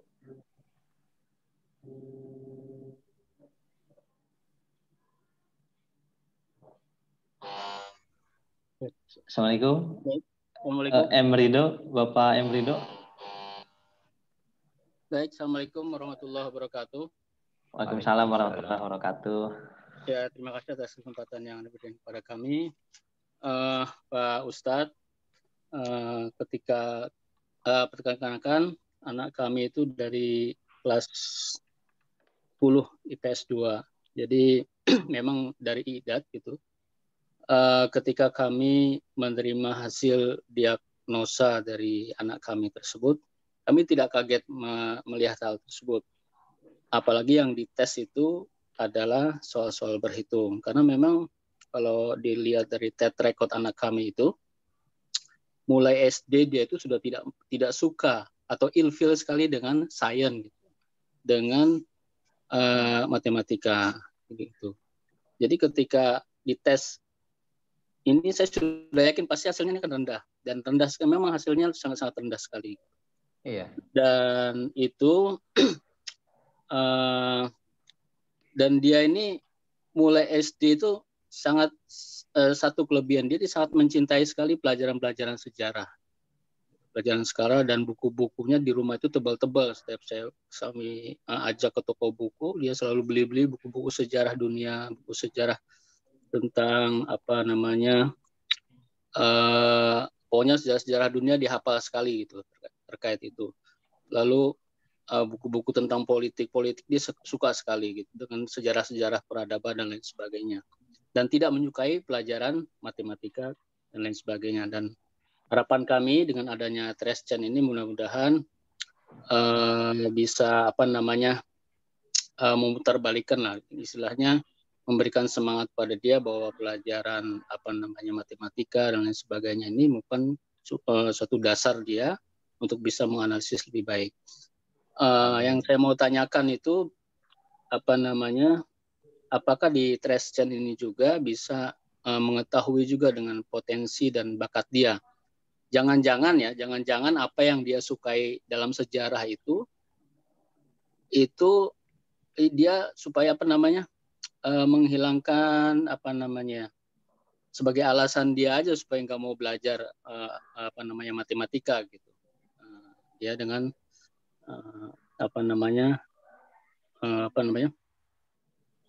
pelarian dia. Iya. Ya mudah-mudahan nanti apa namanya terkait dengan jadwal dan lain sebagainya dengan pondok dapat dibicarakan dengan baik-baik, dengan sebaik-baiknya Ustadz, karena memang ini karena sedang padat-padatnya ya kegiatan-kegiatan di pondok. Demikian Ustadz, terima kasih. Assalamualaikum warahmatullahi wabarakatuh. Waalaikumsalam warahmatullahi wabarakatuh. Ya, Bapak, kebetulan kami sebuah lembaga yang memang tidak percaya sama sekali adanya bakat dalam konsep tataran berpikir. Nah, begitu. Jadi kami yakin sekali siapapun yang tidak berkenan dengan fisik ya, yang tidak bisa matematik, dia bisa. Hanya saja Mungkin dulu ketika Bapak cerita SD tidak suka, karena sebenarnya tidak ada anak dilahirkan tidak suka matematik, tidak ada. Pasti ada sebabnya, Pak. Iya benar. Nah, sebabnya ini apa? Anak Salah ini treatment kali ya, traumanya. Ustaz, ya? Iya, iya. Nah, hanya saja kan kita tidak mencari masalah di masa lalu ya, Pak ya. Benar. Gitu. Ya sudahlah, yang lalu sudah. Nah, sekarang kita coba ke anak-anak kita, sedikit demi sedikit kita akan menanamkan dan membuktikan kepada mereka kalau mereka belajar matematik itu menyenangkan loh. Gitu. Nah, seperti itu. Itu tentu saja butuh effort yang luar biasa. Triknya juga kita pelajari dari tahun ke tahun, seperti itu. Ya, alhamdulillah kalau misalkan putra Bapak ini sudah, kalau menurut saya sih sudah ada di track positif. Kenapa? Ketika dia tidak mendapatkan respect science di sekolahnya, dia tidak lari ke hal-hal negatif, tapi larinya baca buku IPS gitu. Wah, ini pilihannya kita harus bersyukur ini tracknya udah benar gitu. Hanya tinggal sekarang mumpung ada waktu dan kebetulan kita juga sudah menemukan metodologinya, berarti kita tanamkan kecintaan ke sainsnya. Mudah-mudahan ini kolaborasi ini akan membuat analisis anak dalam menyelesaikan masalah di hidupnya, dalam memilih apapun di hidupnya itu akan menjadi lebih baik. Iya. Gitu. Baik. Terima kasih, Ustaz. Ya, sama-sama Bapak. Ini untuk pertanyaan terakhir, M. Azmi Rusida, Bapak. Iya, Ustaz. Uminya. Oh, Umi. maaf. Mangga Ibu. Iya, Ustaz, saya termasuk juga yang kaget juga dengan hasil tresen ya, karena memang kalau melihat di sekolah gitu ya, masuk 4 besar, kemudian hafalan juga selalu tercepat. Namun ketika hasil dari tresen itu, wah sangat lemah sekali gitu, terutama kemampuan numerik gitu ya. Padahal dulu di SD-nya itu dia termasuk orang yang paling tinggi nilai matematikanya ketika UN gitu ya. Nah, mungkin karena ketidaktahuan saya mungkin ya, bagaimana ketika saya tanya juga ketika nelfon gimana ini tresen ketika kemarin ikut tes gitu ya, kata anak saya soalnya matematika semua Umi katanya dari kelas 1 sampai kelas 11 matematika, terus kenapa itu ada yang banyak yang kosong gitu ya, pertanyaannya malas ngerjainnya gitu. Nah, mungkin keakurasian hasil dari kalau melihat potensi si anak mungkin bisa, tapi karena mungkin ada malas dan sebagainya, jadi tidak dikerjakan dengan maksimal ya Ustadz, seperti itu. Iya. Nah, namun mungkin yang saya yakini bahwa kalau melihat hasil-hasil yang sudah ada testimoni tresen itu, saya tertarik sekali gitu ya dalam meningkatkan daya ungkit kemampuan anak. Yang mudah-mudahan kedepannya Azmi lebih maksimal kembali mungkin Ustaz ketika sudah mengikuti tresen gitu. Mungkin itu Ustaz. Amin. Iya, monggo. Iya. Mungkin Wager. Ya, terima kasih informasinya Ibu. Nanti kita catat nama putranya. Insya Allah kita akan melakukan maksimal. Mudah-mudahan ke depan Azmi memang seperti yang diinginkan, menjadi pelajar yang handal. Gitu. Terima kasih informasinya Ibu. Sama-sama Ustaz. Iya, jazakallah, mungkin ini untuk Bapak dan Ibu semuanya. Mungkin Pak Gus sebelum sedikit aja Ustaz. Oh, Ustaz Zulkarnain. Oh enggak. Iya, mohon maaf ya, cuma tanya aja, untuk anak saya kan itu kekurangan dalam menghafal ya, pembelajaran yang menghafal dan apalagi Al-Qur'an juga kurang gitu. Itu untuk tresen gimana? Ada penanganannya nggak? Terima kasih Bapak. Monggo Pak Gus. Bapak, kita menangani kecintaan anak pada belajar itu dari semua sisi, Pak. Jadi insya Allah ketika analisis anak itu meningkat, dia akan menemukan cara-cara menghafal buat dirinya yang lebih baik daripada sebelumnya. Nah, seperti itu Pak. Jadi insya Allah yang penting ini daya analisisnya ditingkatkan dulu, kemampuan berpikirnya juga terus ditingkatkan, maka setiap anak akan mempunyai kemampuan yang lebih handal dalam menghafal, menyelesaikan masalah, atau berkaitan dengan hal akademis lainnya. Insya Allah seperti itu Bapak Zulkarnain. Terima kasih, Zat. Iya, barangkali sebelum ditutup ada yang mau disampaikan dari Pak Guru, monggo Pak. Ya, terima kasih banyak semuanya. Mudah-mudahan apa yang kami sampaikan bisa bermanfaat buat putra-putri kita semua. Saya ikut mendoakan kemanapun di masa depan putra-putri kita melangkah, mudah-mudahan selalu ada di dalam lindungan Allah Subhanahu wa Ta'ala, bisa menjadi anak-anak soleh-solehah. Amin. Amin. Ya mungkin itu aja Om Ali. Terima kasih banyak. Iya, jazakallah Pak Guru yang udah luar biasa ini berbagi dengan Bapak dan Ibu sekalian. Mudah-mudahan ini menjadi trigger bagi kita semua sebagai orang tua untuk terus belajar, untuk terus memahami kondisi putra-putri kita, dan mensupport putra-putri kita menjadi putra-putri yang lebih cerdas, lebih baik, lebih soleh, dan mudah-mudahan menjadi rijalullah. Dan sebelum ditutup, insya Allah untuk kegiatan treatment, setelah kita coba konfirmasikan, kita akan melakukan pendataan terlebih dahulu. Bapak Ibu yang anaknya memang akan mengikuti treatment, itu bisa menghubungi secara langsung ke saya atau ke Om Bang. Untuk nomornya udah bisa dilihat di chat atau di grup, itu sudah bisa dihubungi. Kemudian nanti insya Allah setelah VTS akan dirumuskan mulainya hari apa, tanggal berapa untuk proses treatmentnya. Nah kemudian insya Allah tadi apa yang disarankan oleh Bapak dan Ibu mengenai tentang waktu, jam dan sebagainya, itu juga akan jadi bahan diskusi dari kami buat dengan pihak sekolah. Mudah-mudahan bisa secepatnya terlaksana dan membuat putra-putri kita menjadi lebih siap lagi ke depannya. Alhamdulillah acara dari awal sampai akhir berjalan dengan baik, lancar. Mudah-mudahan ini menjadi amal soleh buat kita semua. Mohon maaf atas segala kekurangan. Terima kasih atas segala perhatiannya. Wallahul muwaffiq ila aqwamit thoriq. Wassalamualaikum warahmatullahi wabarakatuh. Waalaikumsalam warahmatullahi wabarakatuh. Terima kasih Ustaz.